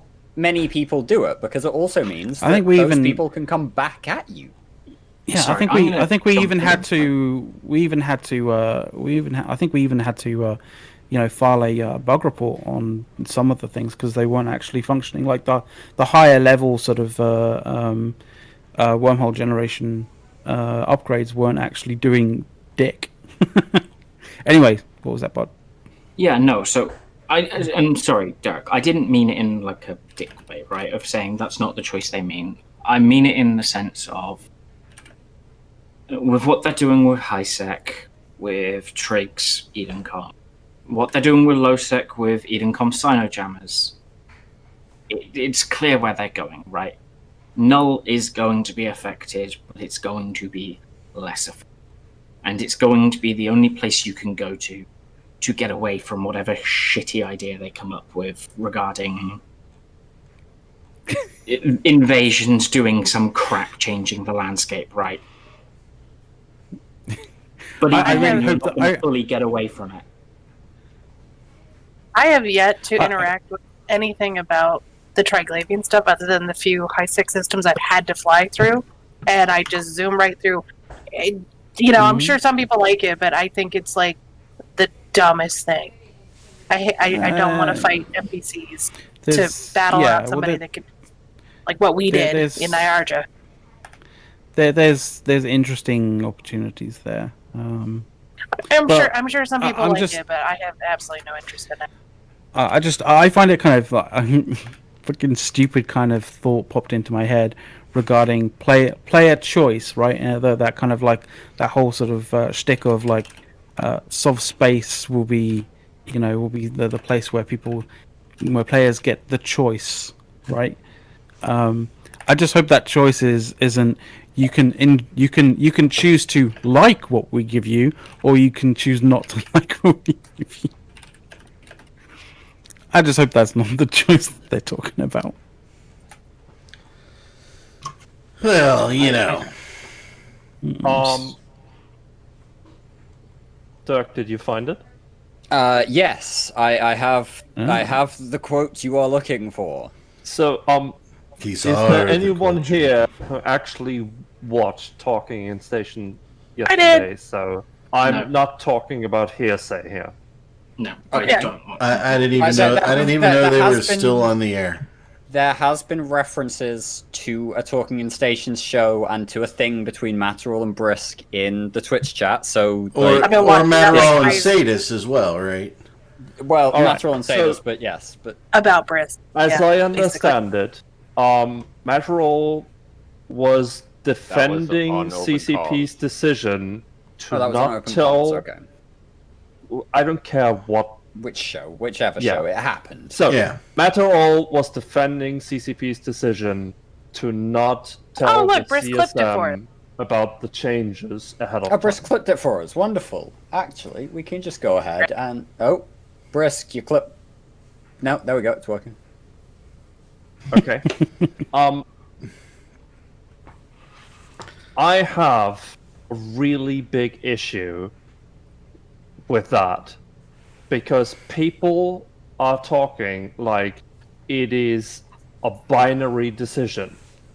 Do we tell the CSM or do we not tell the CSM? It is not a binary decision. There are more ways to do it than yes or no. Yes. Sorry. No. Sorry, just to... I knew I'd provoke that. To add a binary... If I can just comment about that, because I kind of touched upon some of that when I tried to challenge the way that this whole thing has been rolled out, when I told the ecosystem team that doing this in big chunks is basically a mistake. It should have been incremented in smaller stages.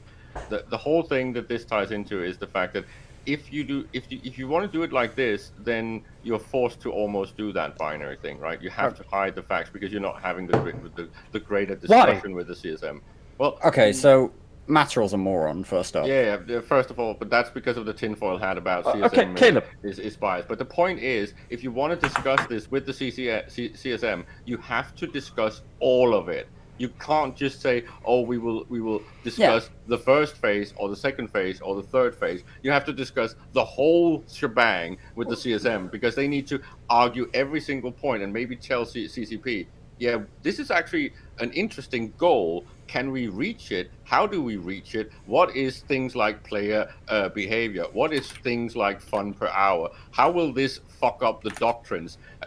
Is it going to be possible to still fly a certain type of ship that has a utility that's vital to the game?" They have to discuss all of this, except they completely missed the chance to do so because they didn't want to discuss the whole thing. All right, so help me understand one thing, because there's a comment in chat, right? The CSM can't be trusted, and everybody knows that, right?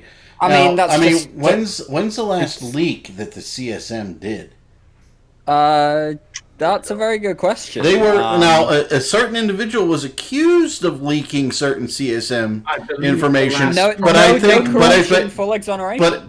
I believe that in the end, the only corruption there was CCP employee not doing what they were supposed to do. So I'm just saying, if we're going back several years here, CSM has been extremely trustworthy. And by the way, if there was a goon, said that the last leak was at the end of CSM 12, which I believe was Hard Knocks Noobman. Yes, exactly. Yeah. And just to be clear, hold on. Backstory to that. Sorry, Eric. I'm just going to give the backstory. Well, let me finish first, right?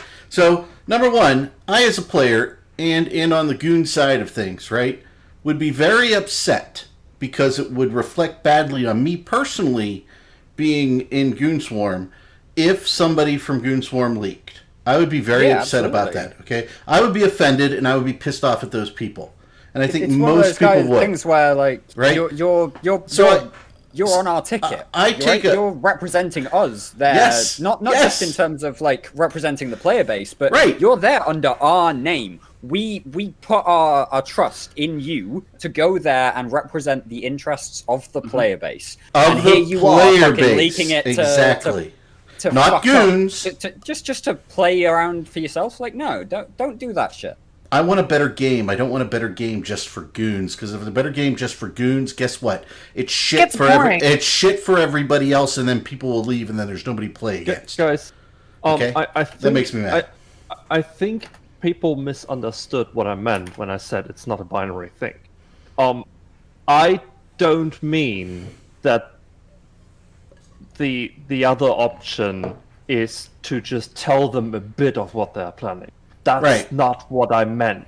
What I meant was that you can give the CSM some alternatives, right? You don't tell them what your number one plan is. You tell them, hey, we could do this, we could do this, and we could do this third thing. What do you think of these options?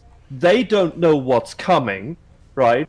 Mm-hmm. Even if they leak one of them or all three of them, like, how are you going to act on that?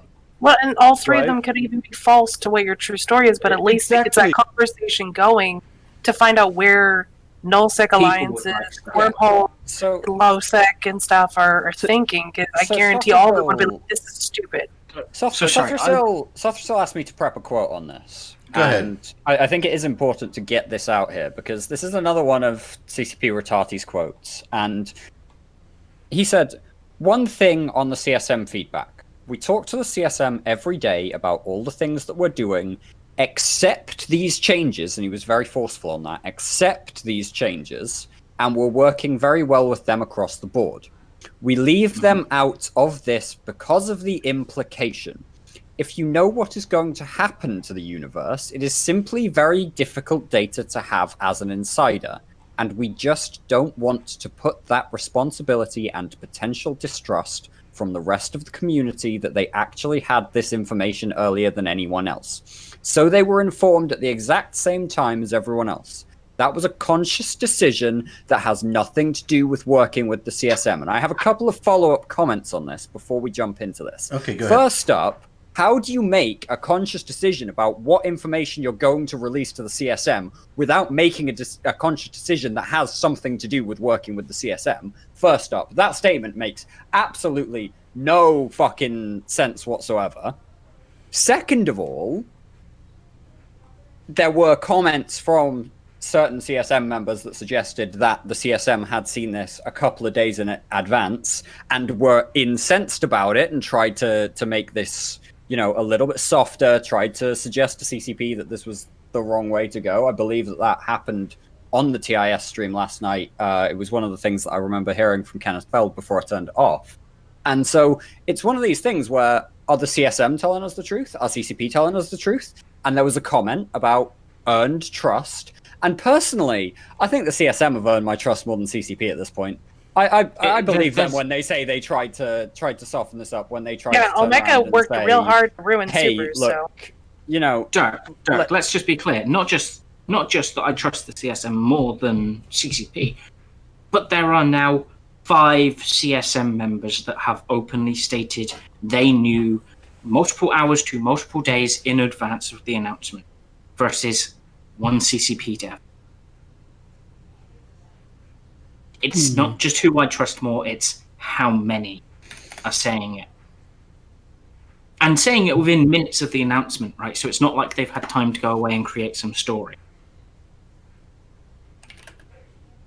But this whole topic suffers from the same problem as the Exuki problem, right?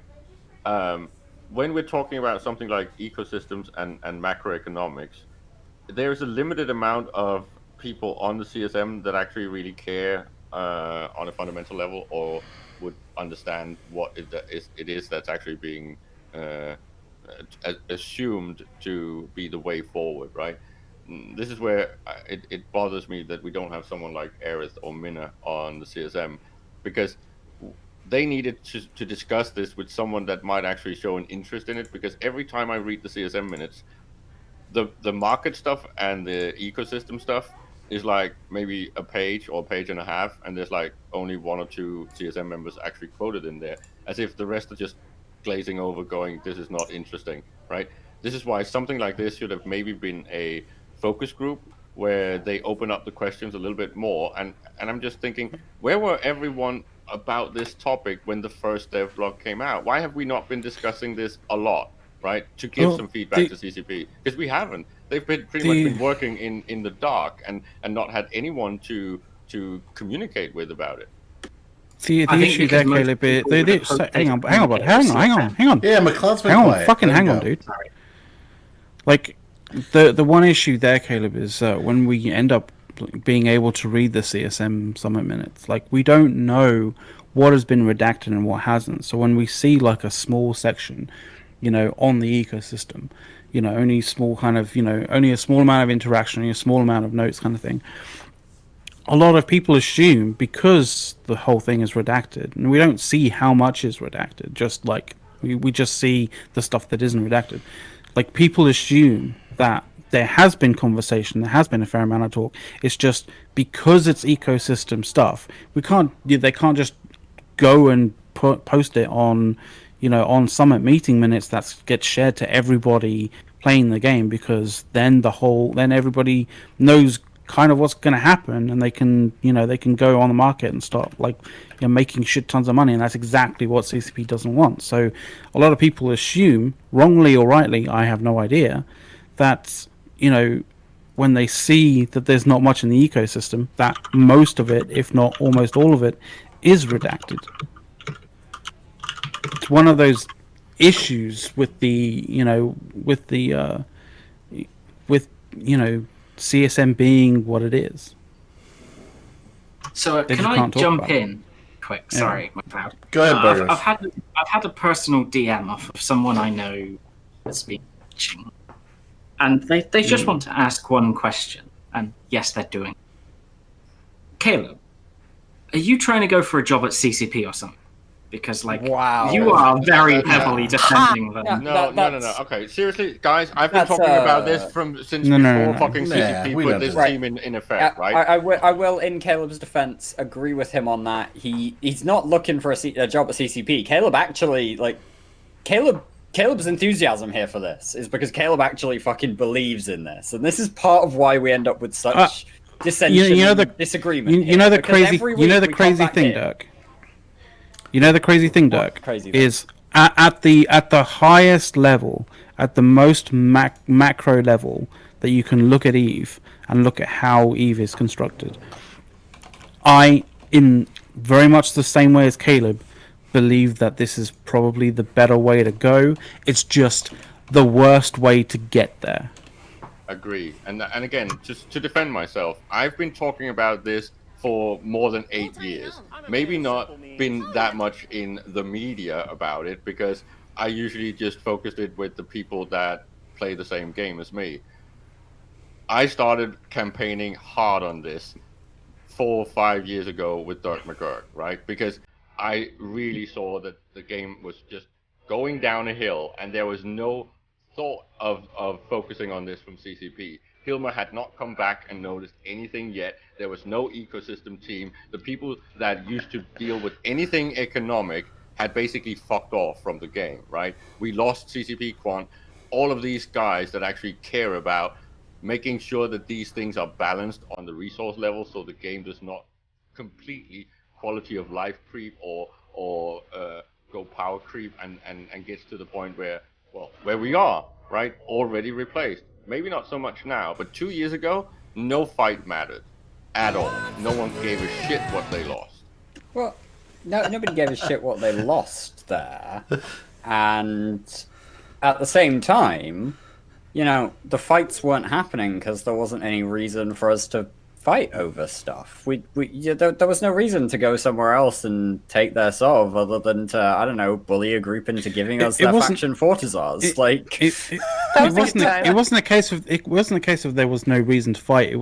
There was no friction involved in like interacting with people, because all the people that you needed to interact with were of the same mindset, because they were all in the same kind of in your kind of player group, your player organization. Like, and that's the thing. Like, the thing that I agree with with Caleb, and almost in that kind of sense with, you know, the direction or the intended end goal of CCP is, if you create a system where a group can amass power unchecked in their own little corner of the universe, right, and just grow and grow and grow and grow and grow and grow without really having to interact too much with anyone else.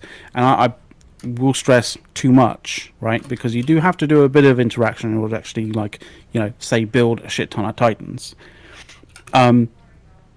That ends up in a situation where, like, you end up in a situation where that group becomes insanely powerful, and they don't have to really deal with anyone in order to actually do that. If you look at it from a fundamental level, like, that is fucking broken, because essentially it's that situation of you're already at a ridiculous power level and you're just pulling up the ladder behind you, right? Whereas the situation that CCP and kind of wants to get to is where there's interaction with all sorts of areas of space, and that eventuality that you have in the previous version is much harder to attain, because you have to be, you know, here, there, and everywhere in all different parts of space. And, you know, when you do that, that becomes a lot harder to firstly attain, and secondly to keep together, because, you know, your area of attack, your area of being interdicted in some way, shape, or form, whether it's military, whether it's socially, whether it's economically, all that kind of thing, is much larger than if you're tucked away in this tiny little corner of the universe building, you know, 1,000 fucking Titans. Can I just point out something important? That's the issue. That's the thing. I would like to just point something historically out, right? Because yes, I've been singing this song for quite a while, but the real person responsible for these changes, if you want to blame someone, blame Goons, blame Aerith, because this is exactly what he basically went out and said. CCP has broken their own game. Now we're going to show them how broken it is. That is the last 4 years in EVE Online. Look how broken everything is. This is the game that you point have. To that. And he exactly said this. He said, I think it's two years ago or something. He said, I told them what was wrong. They didn't listen to me. Now we're going to go and do this and show them. This is exactly what the Goons have done. So if there's any reason for attacking Goons, it's for these changes. We've been doing that for we've been doing that for years, and they change things when we do it. We show them, and it's specifically us too.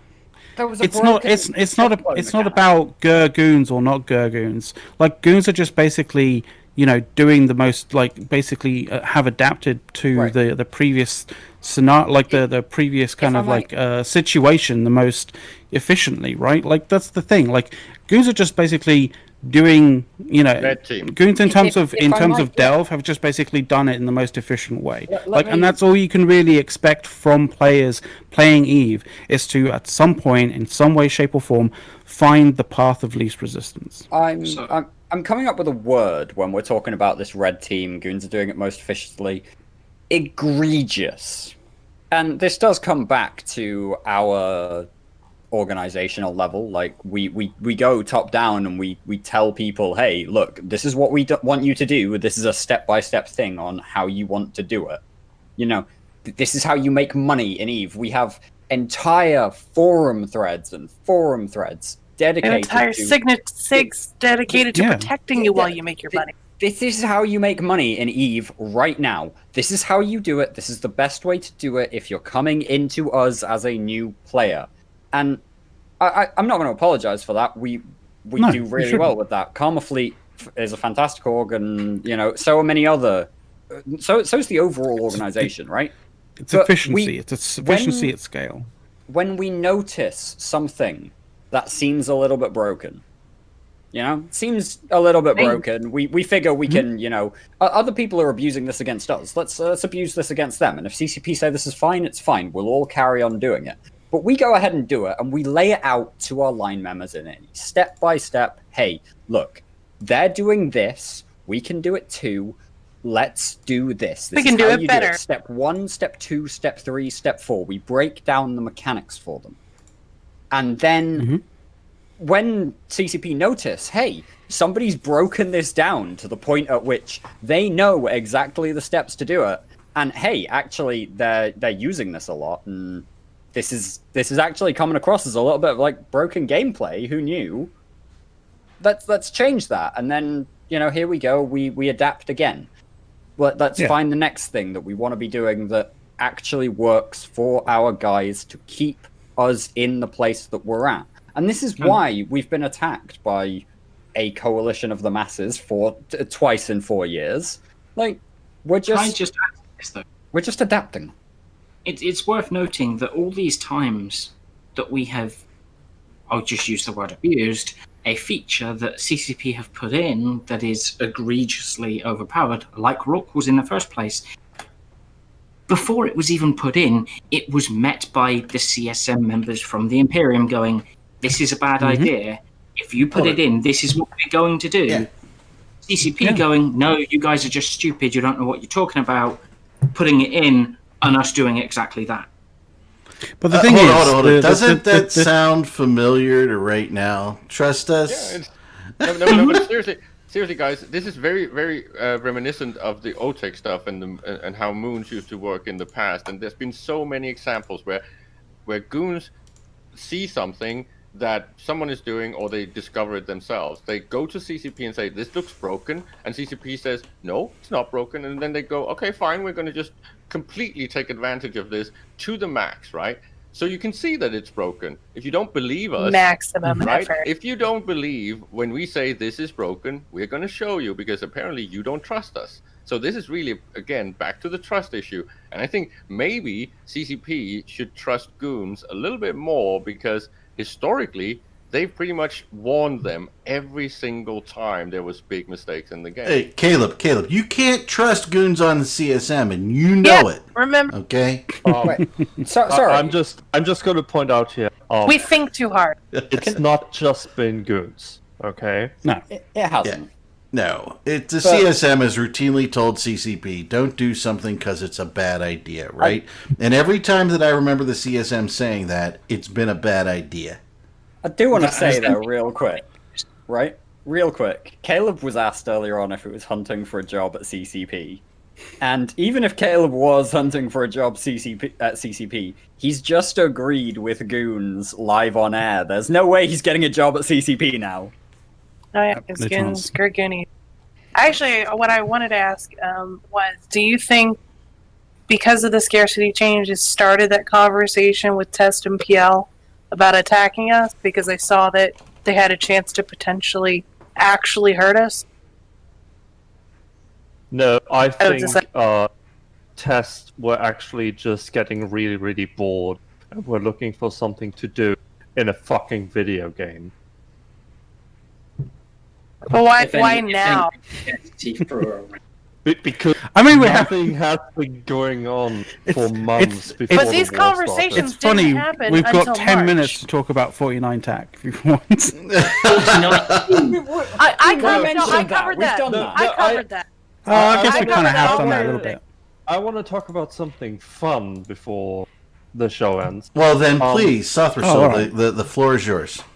Right. Doug, can we have a count of how many times CCP Goodfella referenced Journey? Okay, between the start of the stream and the point at which that I have actually managed to get up to in my transcription, which is, to be exact, 1 hour, 12 minutes and 37 seconds in, the word journey comes up in my transcription 6 times. Every single time that the word journey has come up, CCP Goodfella has been saying it. And he's mentioned it about how it's a journey.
Chaos era bullshittery that we were hearing. Did Hilmar take over his body? Ago.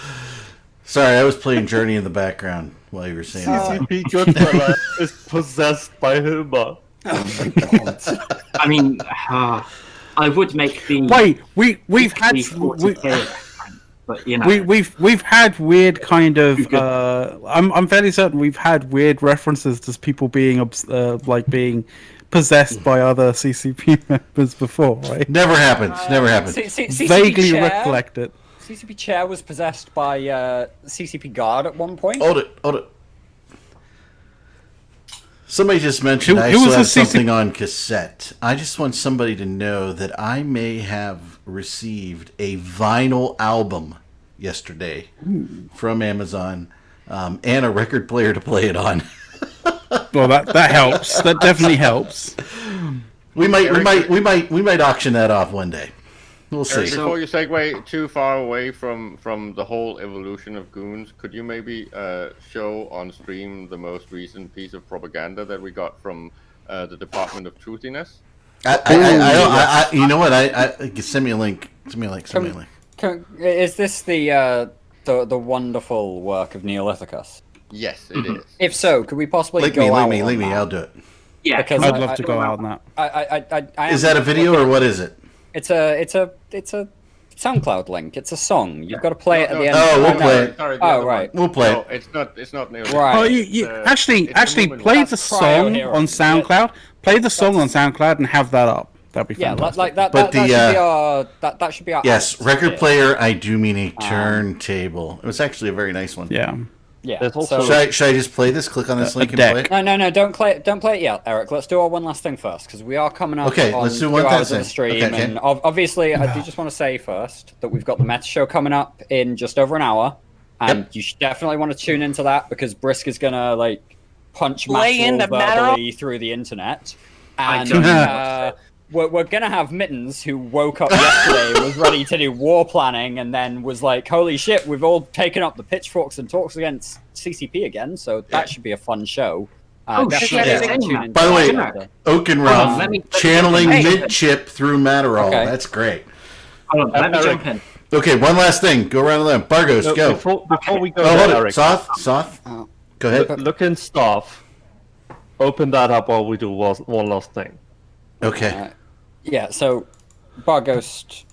Okay. Well, it just says open the original. It won't let me. Let me see.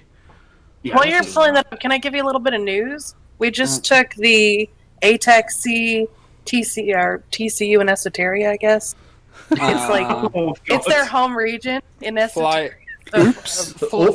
Fly bites around the edges. That's what that is. It's mosquito bites around the edges. It's a TCU. So, TCUs don't matter. We all know that. We know that. Yeah, Soth, do you mean me to link to something or that image?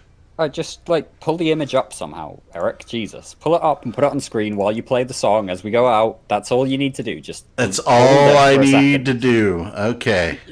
It's not complicated. We know you struggle with those sorts of things. Just, Can I do my one last thing whilst we have Ghost? Because you guys saying about Matani waking up and going, we're on the rail on CCP theme, right? It reminds me the tweet yesterday from Elise Randolph, where even he openly stated, I don't think I've ever seen a CSM so against a change like this since Incarna.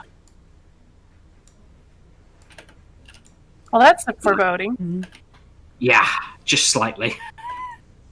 I mean, using Incarna to reference it, as you say, Dawn, is pretty foreboding considering what happened when Incarna came out. So I'm going to jump in real quick with my one last thing, because then I have to disappear off.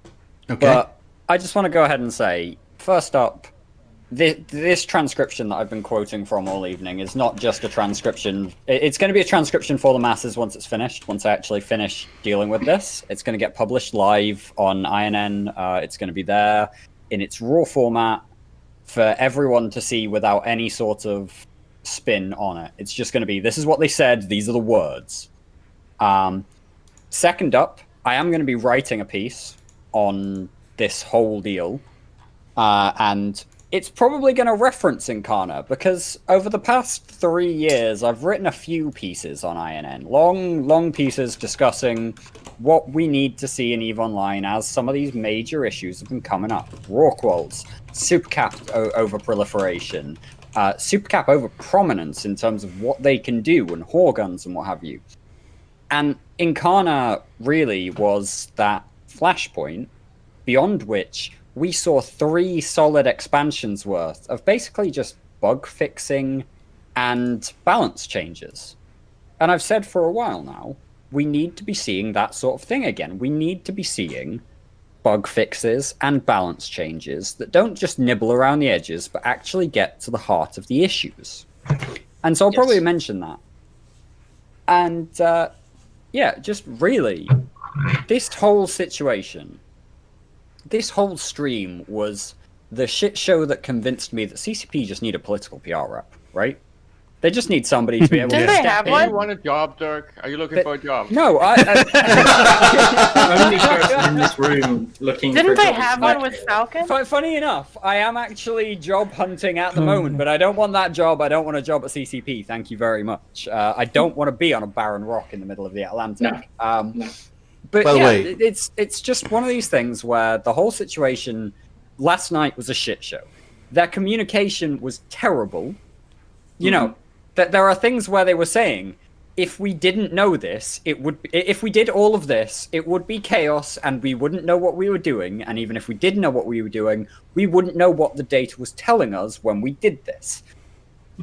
These words, even out of context, just are not words that you want in any order whatsoever that can be recordable.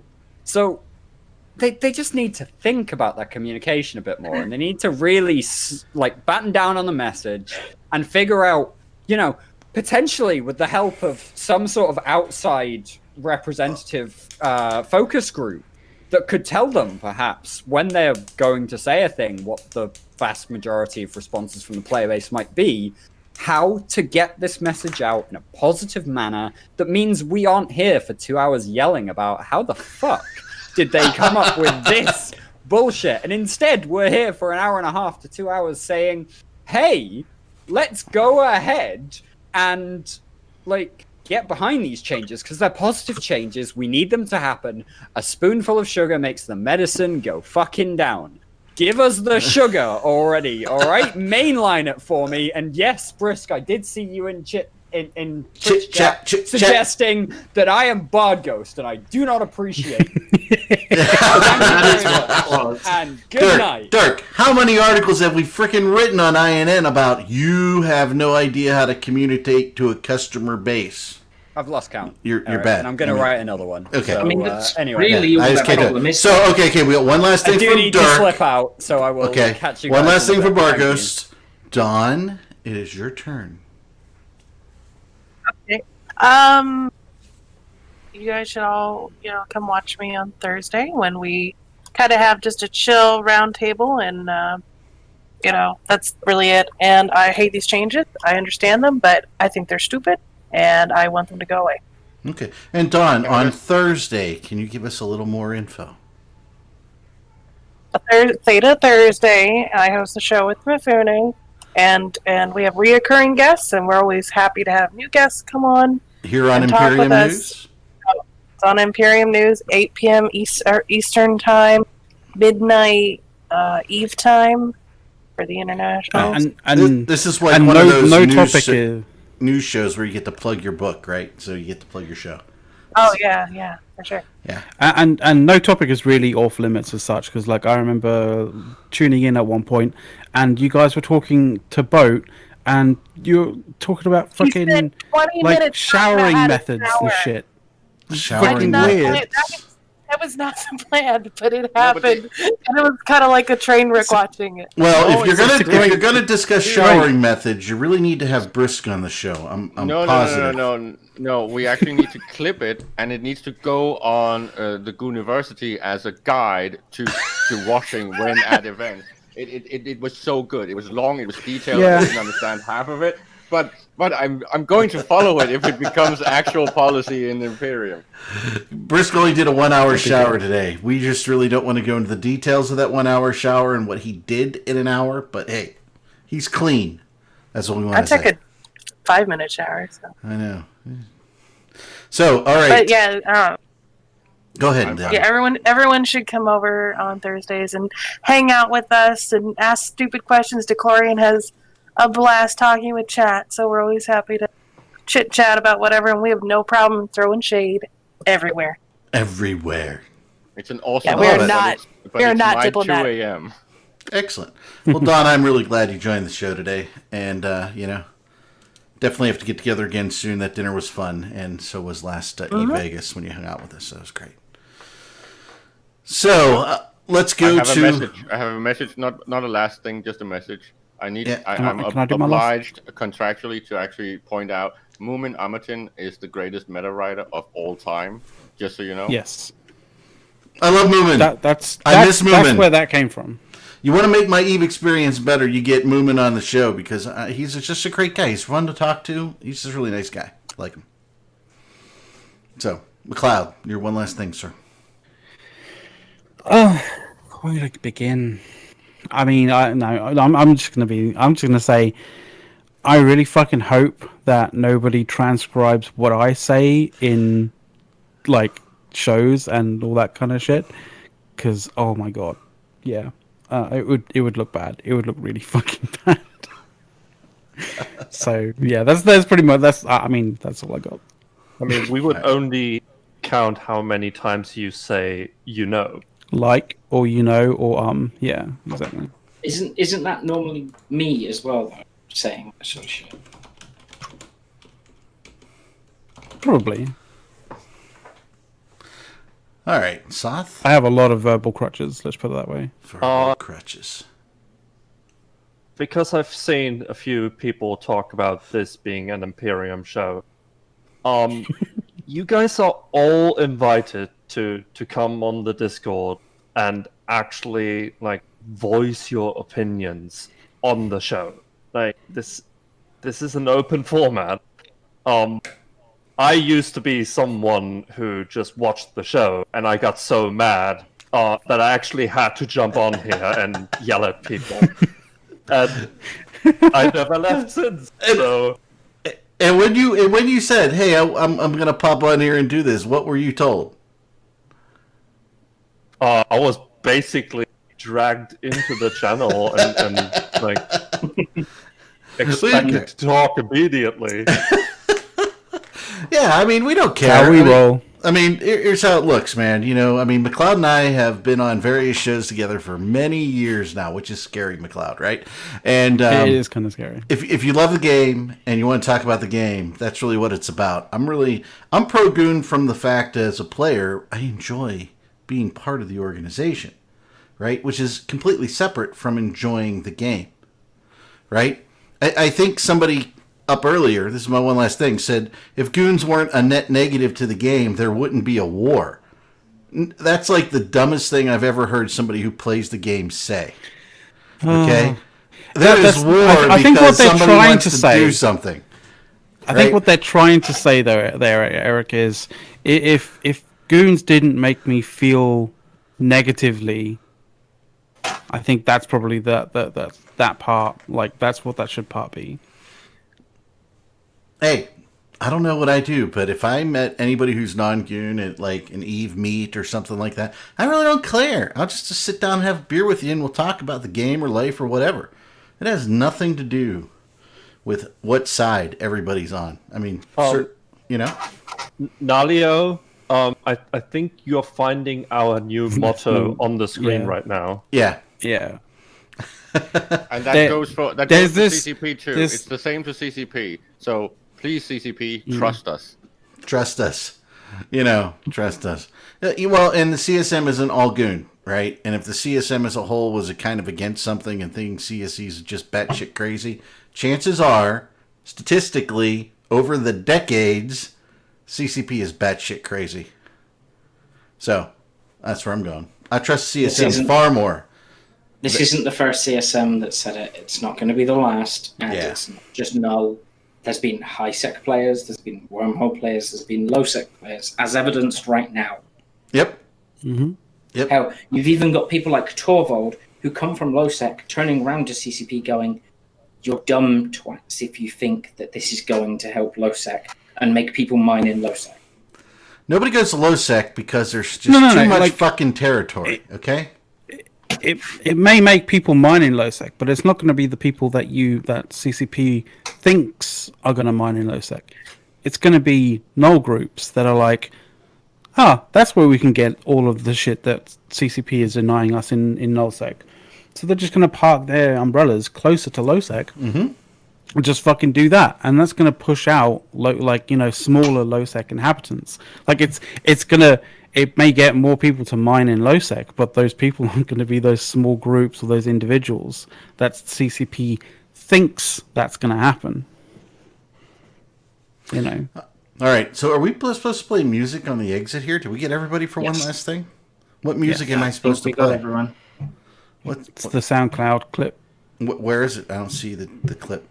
Oh, you don't have the SoundCloud clip. I don't have the SoundCloud clip. I mean, I'm trusting my trusty staff here. You know, the smart people.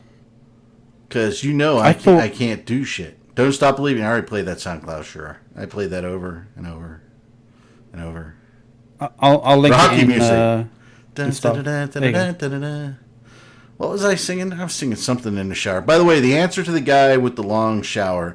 I really prefer, a long warm bath with a hot brunette known as my wife. So there you go. All right. SoundCloud. I think that's the one. I'm not sure, but I think that's the one that they're talking about. Outformed by 300. It's the wrong. It's the wrong one. What one are we talking about? What one was it? God. Low-sec goo. Look at this. Hang on. Hang on, folks. Give us a moment. Hang on. Give us a moment. Yeah. I mean, that's what right. I'm just trying to search it because I don't have it on save. Yeah, so we're going to pass. Yeah, but what you've linked isn't it, is it? No. Outformed by 300, but Pappy has to stand down. That's what's linked here. Oh no, that was the one that it was built from. But yeah, it's the original. We're talking about the remix. Yellow Submarine, baby. I'm a Beatles fan. Billy Joel, Rush. That's where I live. Right, found it. Where I live. And yes, Jack, you are correct. This show is unorganized. What? If we wouldn't be. It's so disorganized, man. There we go. I put it in staff only.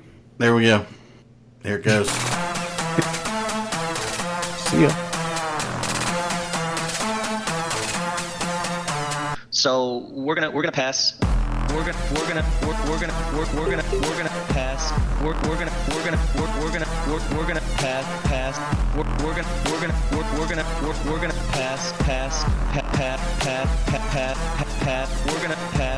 We've got him outformed by a good chunk, but this is just a fucking Fortizar and an unreinforced node, and this is about the worst possible situation we could take this fight. We've got him outformed by about 300-400 subcaps and about an extra regular cap and Titan fleet as well. We're gonna pass. We're gonna pass. We're gonna pass.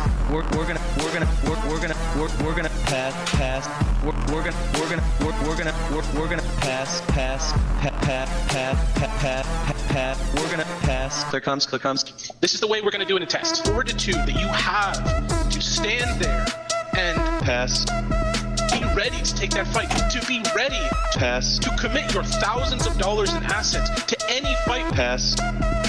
This is how you get in a shitty situation. We're gonna start getting subcaps out of here, though. It's good form up, guys. Great job. Pass. Somewhere on the horizon, very, very shortly away. It seems like. Pass. It's coming, and pass. You know, and the likelihood of pass.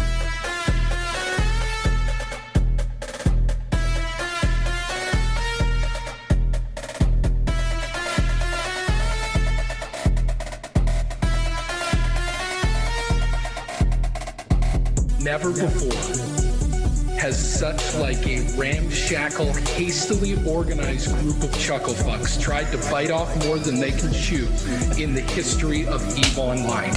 They're exhibiting the strategic wherewithal of like a sorority fundraiser pillow fight or something like that. I'm not sure it's safe to show Eric the actual music video that Chris did, because then he's just gonna crack This up. is what you're up against. I know half of these motherfuckers are already looking for the door. I would be too if I had been talked into this ridiculous campaign of erasure.